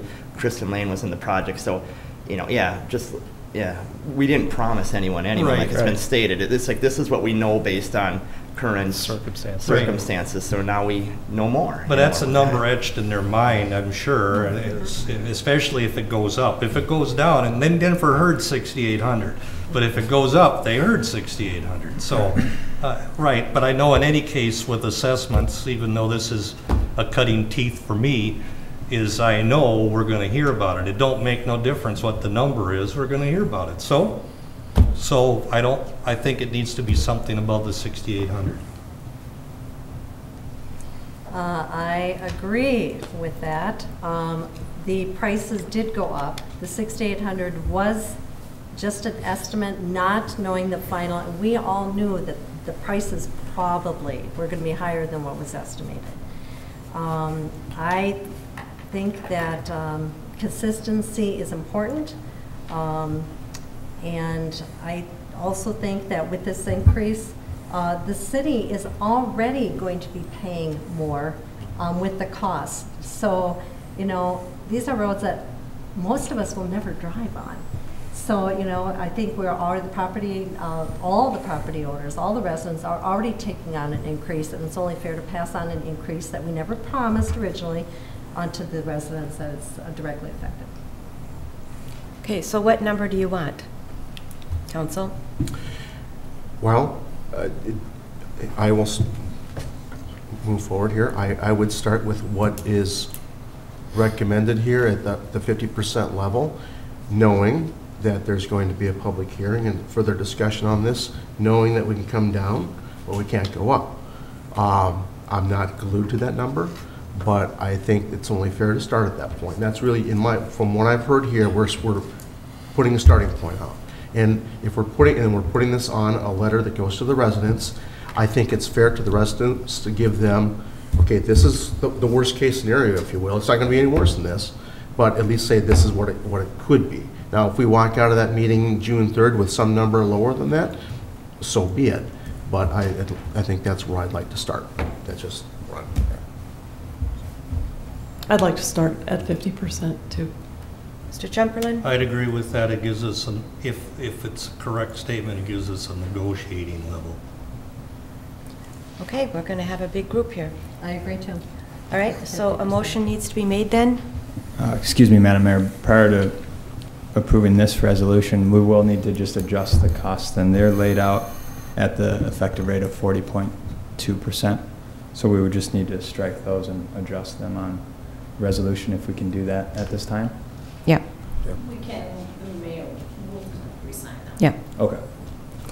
Okay, so is there a motion then declaring cost to be assessed at 50% of the project, ordering preparation or proposed assessments, and calling for the hearing on the proposed assessments for the 2019 street improvement projects, and the hearing would be held June 3rd. Just one point of clarification: was everyone fine with the interest rate and the term of the 5% in the 20 years? Because that would be stated in the letter and then attached in the amortization schedule, showing the the principal and in interest payments that they would be making each year to with their property taxes to the county, or they don't talk about they can prepay it, etc., or whatever. So I'm fine with that. Yeah, I think that's kind of standard issue that Brian checks on the going rate, and we add our 2%. That's a standard thing that the city has done. So we're not breaking any new ground here on any of this.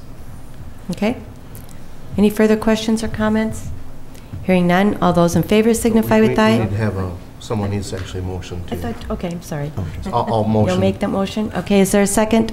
I'll second. Motion has been made by Mr. Molitor and seconded by Ms. Bruce. Any further questions? All those in favor signify with aye. Aye. All those opposed, aye. That's 4, nay. I'm nay. That's 4 ayes, 1 nay. Whalen dissenting. Okay. So we move on. Next is, hold on, approval of our simple subdivision between 6690 and 6700 Game Farm Road East. Yeah, thank you, Madam Mayor and members of council. The two properties just mentioned on Game Farm Road, the owners have applied for a simple subdivision to adjust the common lot line between their properties. The purpose for the adjustment is to clear up a current shared driveway situation by allowing both property owners to have their own driveways. I've got the location map on the screen. And then on the right, you can see the zoomed in portion of where the actual lot line adjustment is. You can see it's just a small area over a part of an outlot there on the survey that's part of your packet this evening. So with that, pretty straightforward request. There are a list of conditions associated with the resolution that council is being asked to adopt this evening. Staff is recommending approval of that resolution with conditions and can stand for any questions that council has. Can you clarify where the driveways would be? Are they going to be adjacent to each other, or? Correct. So they're going to have two driveways next to each other? Correct. Okay. Are they going to be separated at all by any land or vegetation? Property owners are here, Madam Mayor and Okay. Council. We don't have driveways. I mean, they don't have proposed driveways as part of the plan. Driveways don't require a permit. Not really our place to look at that sort of thing. What's being asked tonight is the actual lot line adjustment. Okay. Well, I understand that, but it does kind of impact what we decide here. I mean, because you're going to end up having two driveways feed into the road at the same spot. Not that it's a high traffic area, but I'm a little bit concerned that I'm just not exactly clear in my mind how this is going to work. It's not too difficult, because if you have two driveways that are 12 feet wide each, let's say, versus one driveway that's 16 feet wide, I don't know that it makes any difference. Probably not. Yeah. I mean, it's just two entrances rather Yeah. than one, I guess. Fortunately, it's not a county road, so. Right. I we mean, but have I'm kind of thinking, the methodology that applies to the county that, would make sense for us to at least think in that terms of access. But again, it's a low traveled road, Yeah. so it's not. And whether a car comes out, I mean, on this side or on, within 12 feet, I don't think it matters. So I believe you said, David, that then the city has it's not like a building permit, there's no city permitting for driveways, is that correct? Correct. So there's no oversight? Correct. Okay. Correct. I mean, we do have a maximum width at the public right-of-way of 24 feet, but again, it doesn't require a permit, and we look for those sorts of things on a new home construction to make sure that they're abiding by our rules and regulations. But if any one of you wanted to redo your driveway or relocate your driveway, you would not need a permit from the city to do that. As long as it was on a city street. Correct. Yeah. So there's no variance or anything come into play here, because I'm familiar with this property, and these two roads are going to be right on top of each other. And so if anybody who's been there, there's also drainage issues here. There's two culverts that I'm aware of that this new road would go over the top of, and so they have to link up the culverts from both sides. So if there's no, I guess my concern, if there's no city oversight on this, I see some potential problems with this. Now, that don't change doing the subdivisions, just that if there's another driveway going in here, I would have concerns anyway. Well, and we got an email from a neighbor that had concerns about drainage issues too this afternoon at 2. Did it? Right. It came in, yeah. I just read it before I sat down, and I didn't have time to read it thoroughly, but she's concerned about runoff and water. I didn't get that. She's also concerned about snow plowing and where the snow is going to be because of the lot line being right on the property line. And I'm not so concerned about the snow, because that's a personal, that's a private property and it's not a city issue. But I think the water might be something planning needs to take a look at. Well, again, I mean, whether yeah. they were making this request or not, and they wanted to put this driveway in, they don't need a permit, and there's nothing we can do about it. Mm-hmm. Oh, then So it's a simple lot, it's a simple subdivision. They're just adjusting the lot line. We can't say what they can and can't do about their driveways. Okay. Yeah, there could be two driveways there regardless. Okay. Right. Yes, they could put them in without the simple subdivision. Right. Right. Are the applicants here? Okay. Would you, either one of you care to speak, say anything? Sir? Just you need to state your name and address for the record.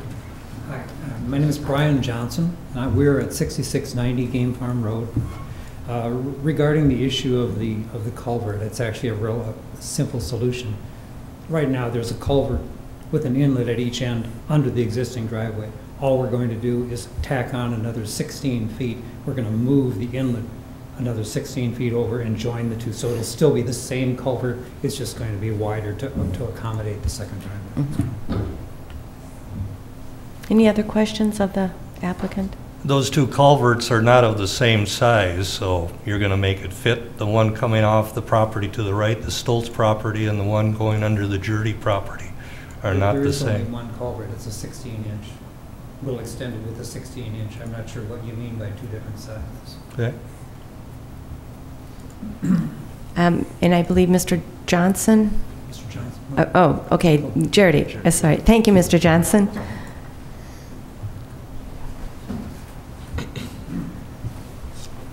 Yes, I'm Mr. Jurdy at 6700 Game Farm, and thank you, Madam Mayor and members of the council for considering this request. We hope you'll approve it, but we do have some concerns about where we are the recipient of all the water that comes down from the surrounding area.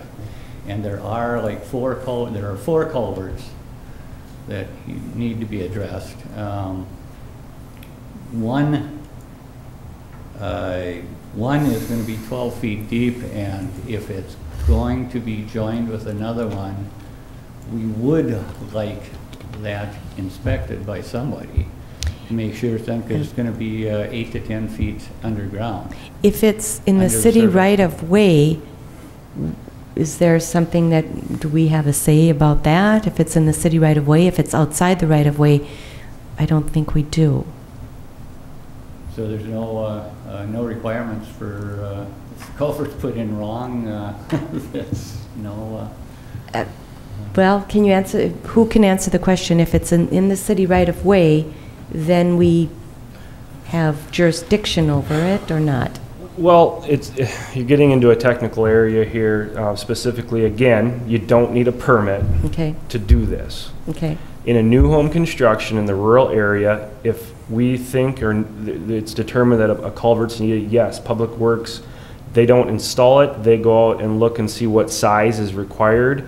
We can even get a culvert through our supplier that they can purchase from the city. They have to pay for it, but we do not install it. They take it upon themselves to go out and put that in. That's under a new home construction type scenario.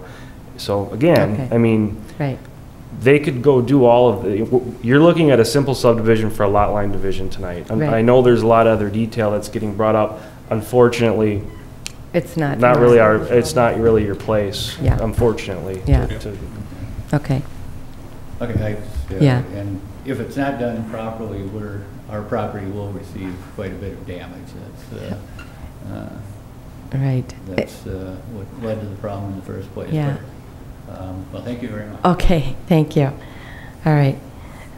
So, yeah, as David pointed out, this is a simple subdivision. The other issues at hand here are basically a private property owner's issues, and so the request is for a simple subdivision.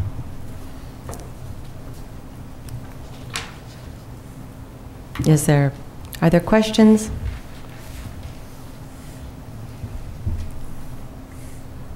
Okay.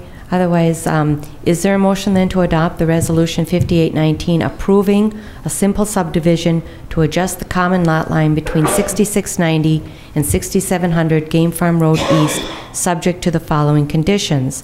The conditions are the new legal descriptions of the Johnson and Jurdy properties are described on Exhibit D of the attached resolution.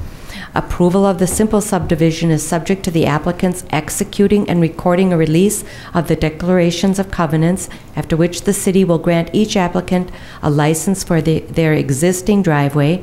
The applicant must reimburse the city for all costs and expenses associated with consideration and approval of the simple subdivision, including the costs associated with the release of the declaration of covenants and drafting licenses for private driveways. Approval of the simple subdivision will expire within 1 year of the date of this resolution unless all necessary documents have been recorded with Hennepin County within that period of time.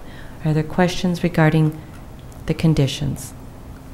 Okay, is there a motion then? So moved.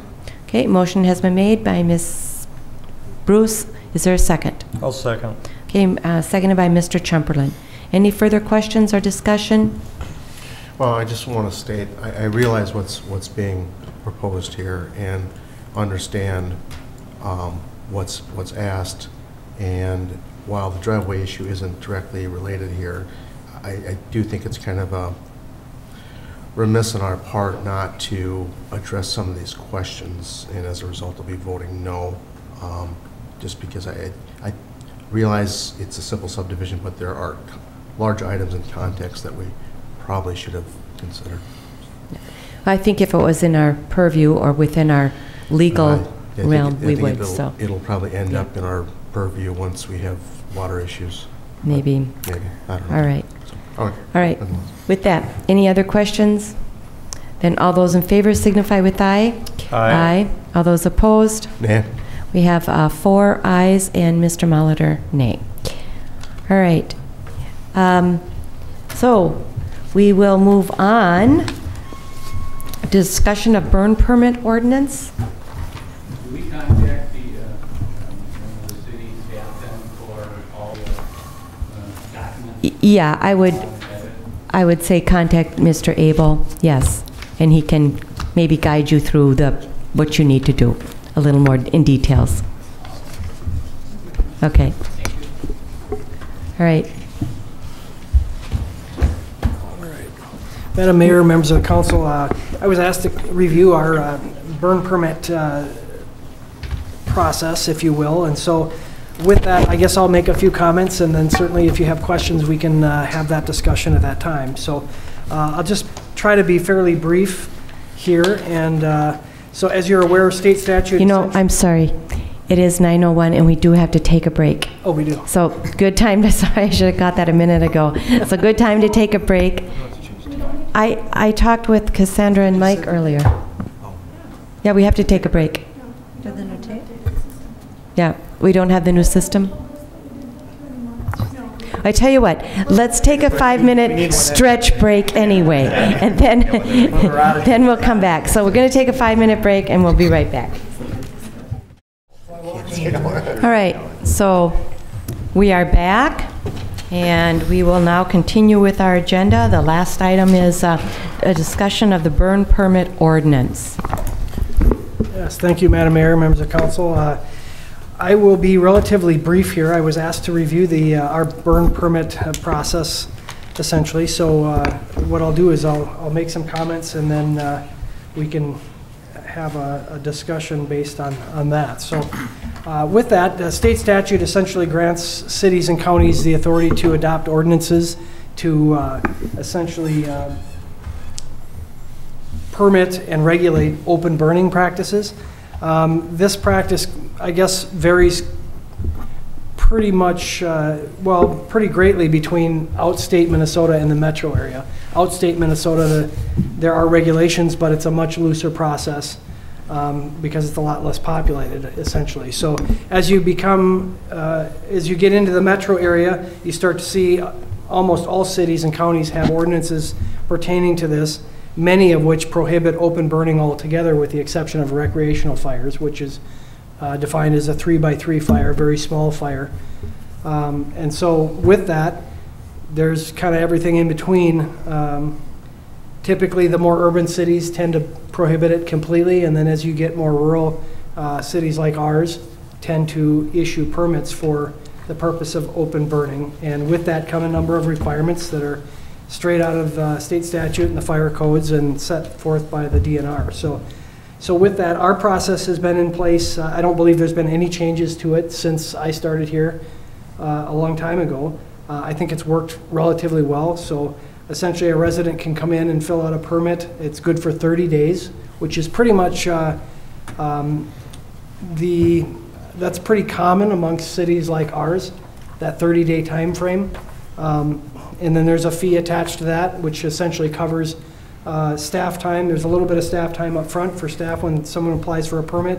The bigger piece to that is we send Gary or one of his designees out to inspect a site if someone applies for a burn permit, so we can go see where this burning is going to take place and essentially what the material is they're going to burn.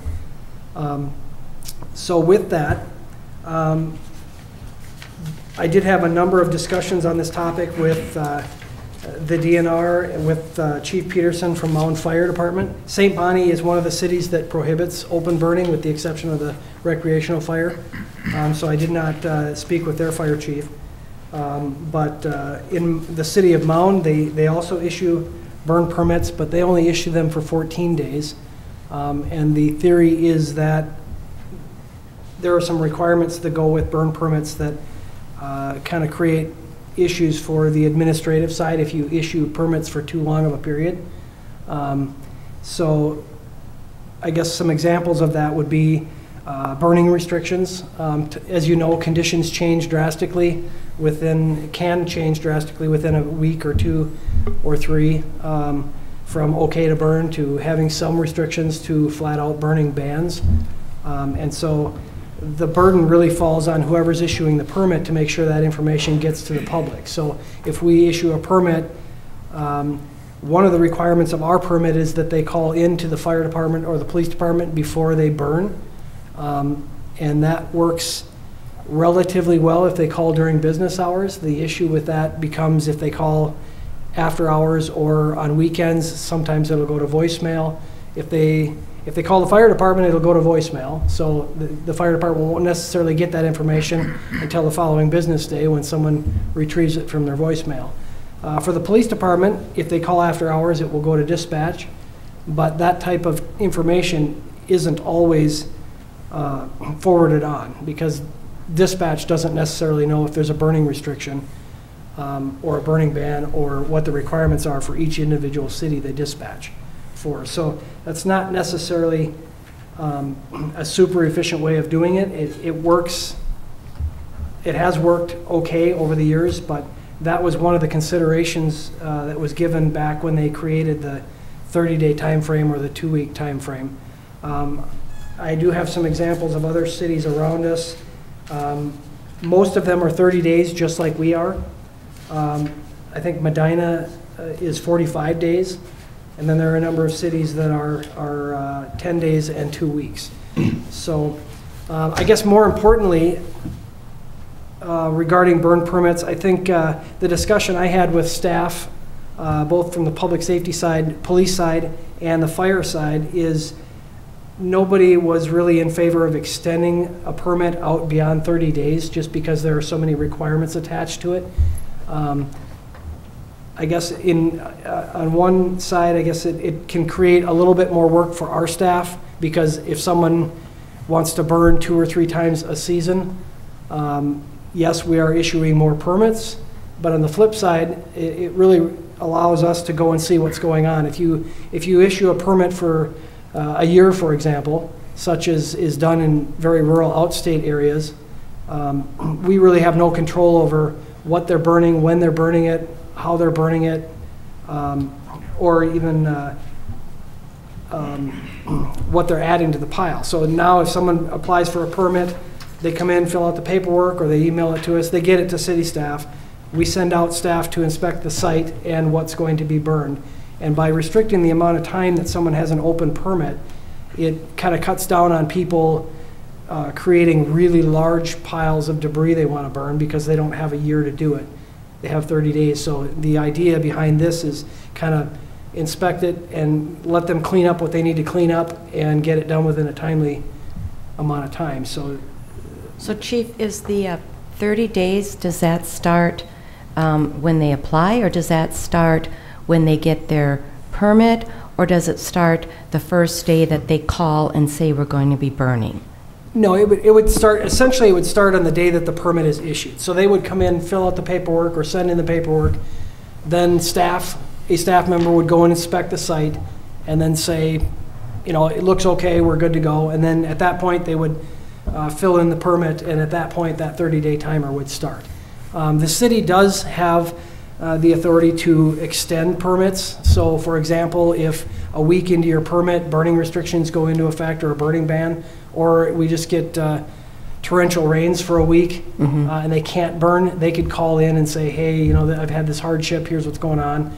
I would like an extension. So the city has on occasion created or given extensions for burn permits. And again, that gives us a little bit of control because then we know what's going on. The other thing with restricting it to 30 days is it kind of limits the number of open permits we have at any given time because we do post these at our office.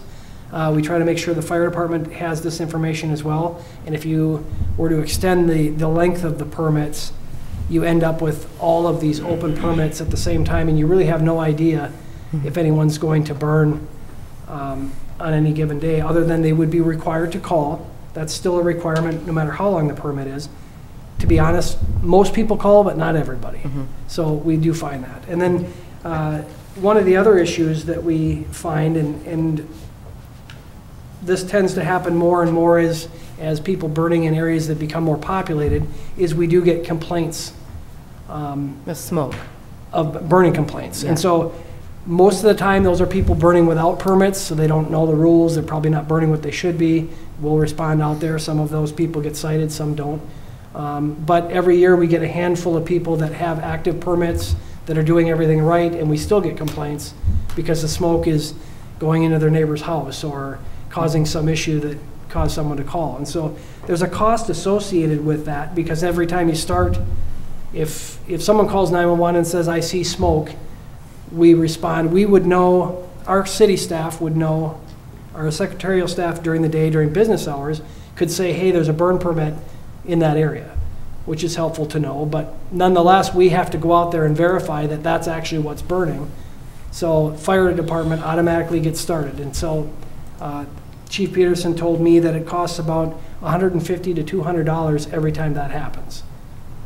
Because that 911 call comes in, unless we are standing right there and we can say with absolute certainty that it's this address and it's a permit burn, we have to start people until we know for sure. So we have to go verify that.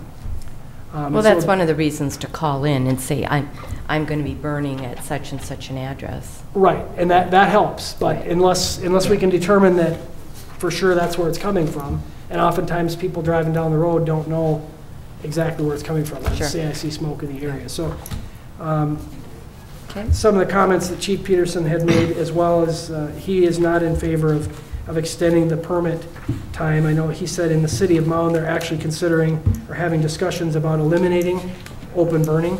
Well, they have smaller lots too. Right, and so we understand the need in more rural areas to allow this. Yeah. So I'm certainly not saying that I'm opposed to allowing it. I guess what I am saying is it would be my recommendation that we do not extend that 30-day period. Okay. Simply because the process is very easy for a resident to come in and do this. If they burn a lot, maybe they have to do it a couple times a year. But I don't think that's a huge inconvenience because it just allows us to have a little bit more control and up-to-date information on exactly what's going on. So, so I guess I won't go too far into the weeds here unless you have specific questions or things you want me to cover. I just have one real quick one. Do they have to come in to buy the permit, or can they order it online now? I believe they can get the paperwork online, so they could essentially fill this out and scan it, email it. I don't know if they could submit it through some process that we have, but they could scan it and send it back to us. I think the vast majority of people do actually come in and fill this out. So are these, I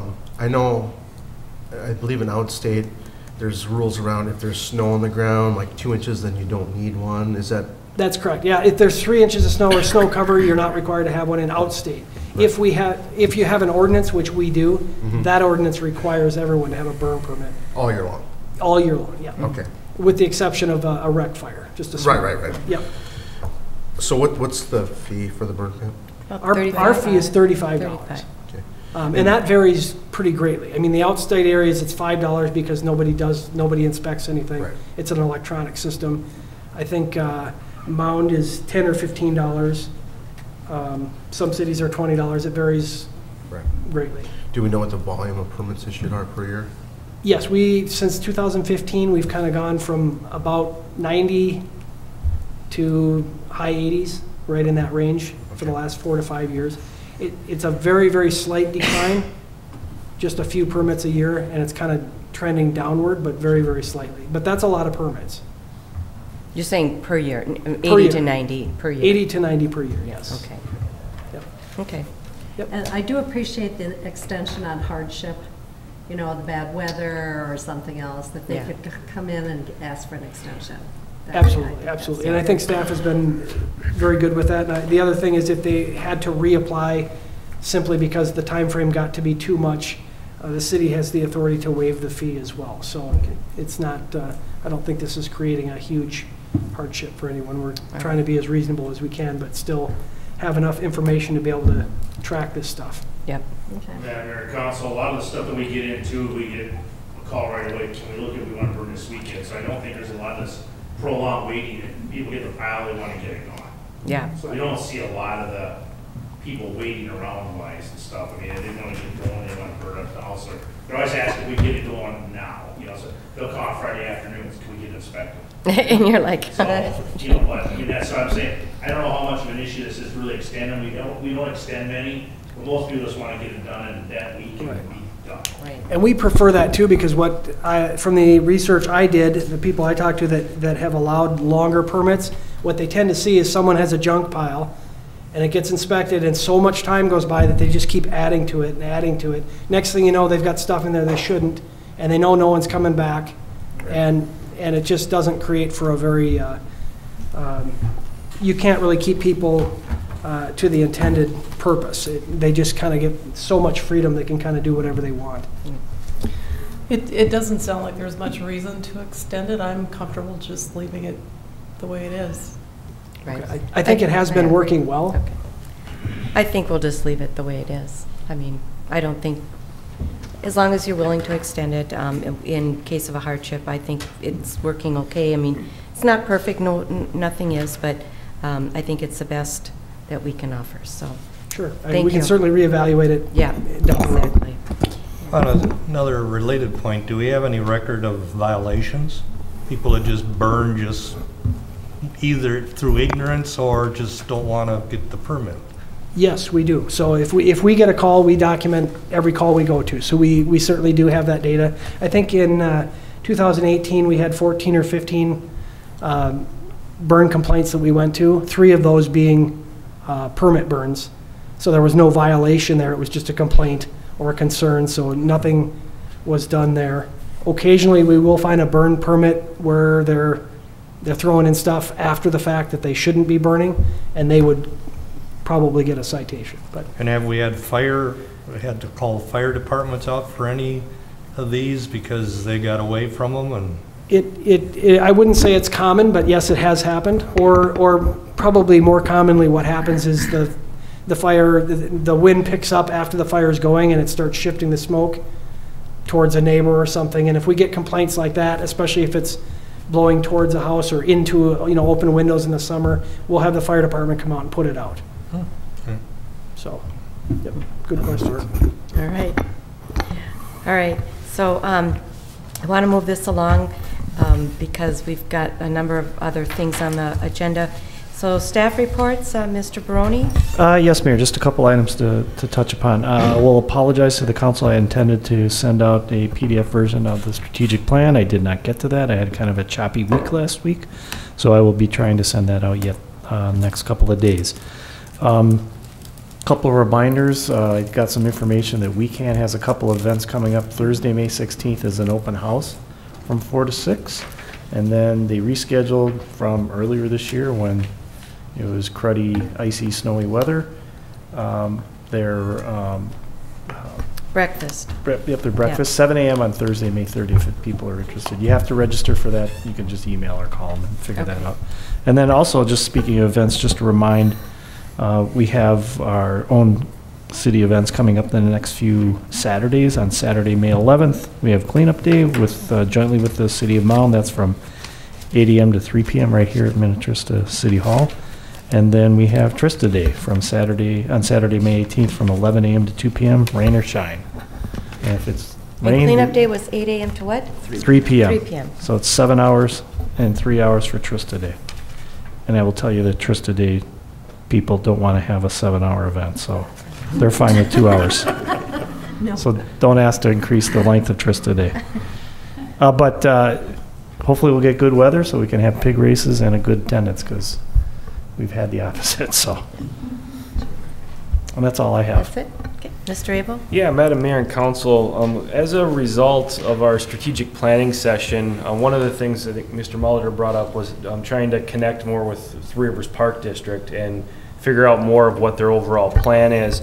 And in doing so, reaching out to their staff, coincidentally, they informed us that our current board representative with Three Rivers Park District, Penny Steele, is no longer a representative. She has moved out of our district area. So the timing wise actually was really good in reaching out, because they just here at the end of April appointed a new person to represent our district. Her name is Marge Beard. And so an idea that what we're trying to get put together is have their board chair, John Ganyu, and then our new representative meet with staff, a couple staff members, the mayor, and then hopefully one council member would be willing to do that. Dates that we're looking at doing this would be next week, Tuesday, Wednesday, or Thursday evening in between 4 and 6, and this would be at Three Rivers Park District's office in Plymouth is what we're proposing. We're trying to coordinate a lot of schedules here, but that right now are the 3 time slots that have been thrown out there. So looking to see if we can get something like that put together.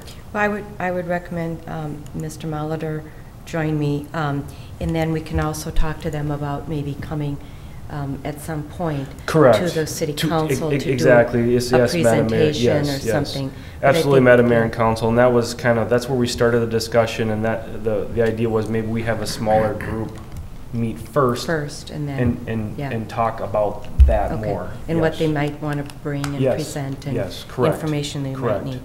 Is that okay with you? That can work. Okay. So I guess I'll just coordinate with both of you then this week to see what day works best for you. So, okay. That's all I have right now. Okay. And May Planning Commission, do we have anything there yet, or will we? We do not officially right now have anything slated for that meeting. Okay. And do we have a Park Commission meeting? We do not. Okay. All right.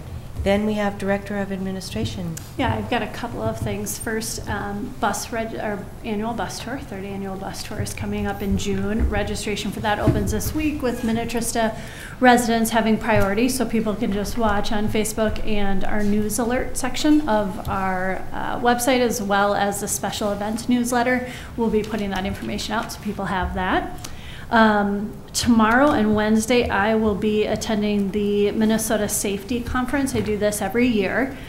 This year, we are being recognized as a city. We have earned a Governor's Safety Award. So since 1934, the Governor's Safety Award, cities have been able to apply, and they're judged on a variety of things, but primarily they're looking at our safety protocol over the last 3 years from an OSHA standard, and then, or an OSHA standpoint, as well as our ability to put together and implement a stellar safety program. And so with 169 other employers in the state, we are receiving a Meritorious Achievement Award. We have safety incident rates and programming better than our national average over the last 3 years. So I will bring that back. All right. Yes, so a big deal. We're excited Another about that. special presentation. Yeah. Love them. All right. And then a couple of hiring updates. So Public Works, we received 1 application, so we've extended our application period for Public Works hiring. Building inspector, we had already reposted that. That's in the process of being extended. In the meantime, and I'll let David speak to this a bit, our gap fill, we've partnered with Metro West to help us with our inspection. So I don't know if you want to elaborate on that a little. Sure, yeah. Unfortunately, it didn't work out with this last go-round of hiring. Timing-wise, it's kind of terrible timing, given road restrictions are coming off tomorrow. If the process would have followed through, it probably, we were sitting pretty good with trying to get someone new on board and getting them trained, and that obviously didn't come out that way. So we had to figure out what can we do to make sure we don't get ourselves in a hole, strategizing that. I reached out to Metro West, which is a company in the West Metro area that does do inspection services for a number of communities around us, Orono, St. Bonnie, Waconia. So conveniently, they do have 3 inspectors that are basically running through our city on a constant basis, on a daily basis, going to these other cities. So I asked them if they could, on a short-term basis, help us out and try to fill some inspection gaps that we have. They're willing to do that. They charge us an hourly rate to do that, so it's not per inspection, it's just an hourly rate. They're looking at $85 an hour is what they charge us to do that. They can help us out for about half a day, Monday through Friday. Starting already tomorrow is what we're going to meet with the inspectors, meet them tomorrow, meet the Metro West, see if we can get on the same page in terms of scheduling. Nothing would change from a contractor standpoint. They'd still call City Hall, schedule an inspection. We just send that inspection record out to Metro West and let them know a day in advance what they're going to be doing the next day. So that'll free Robert up a little bit to get him to do some more plan review. And then we're, of course, still utilizing Jack as much as we can, but we got to understand that Jack's retired and he needs to live retirement life too. So we can't rely on him, constantly as a full-time VO. He's certainly helping us out. He does an excellent job. He can really move those plans along when it comes down to it. But like I said, he's also trying to be retired. So this is not ideal, but yet I think it is ideal because we can get some good quality help, I think, in the short term. So we can hopefully get our feet back on the ground while we go through the recruiting process of trying to find another inspector. Yeah. So. And we wouldn't be under contract, so we could. Correct. I mean, that's the kind of like correct. Use as you need, kind of use as you go. And it's nice that they're willing to do that. Right. There is no, if we don't have inspections, then we don't have inspections, and we don't have to pay. Yeah. So, yep. Okay. So there's no term to the contract? No, there's no contract at this point. Yeah, we're working off a handshake agreement right now because we just don't know exactly how long it's going to take us to find a replacement headcount for the building inspector. We actually had, David didn't really touch on it, and Cassandra can if she'd like, but I think we had a couple really good candidates, but the first one we had, which was our top candidate, I don't know exactly where he worked, but he got an offer of pay increase from his current employer. It was nowhere close to what we could offer him. And then the second guy, when we called him back the previous day, he had taken the job at the city of Victoria. So, I mean, there's limited number of fish in the sea here, and we're trying to snag one of them. We thought we had one, we thought we had the other, but we didn't get either. So we're trying. So we needed to do something. We thought this is a good interim. If it ends up being a long-term solution, we'd obviously be back to talk about that with you, because there's pluses and minuses to both. So, but our preference right now is to still cast our net and see if we can find somebody else to fill that position. So, okay, thanks. All right. Any other? Okay, so move on to council reports. I did attend for part of it the mayor's annual conference. I had a really bad cold and was there Friday night and ended up actually going home Saturday morning. But a good conference on Friday, a lot of good information.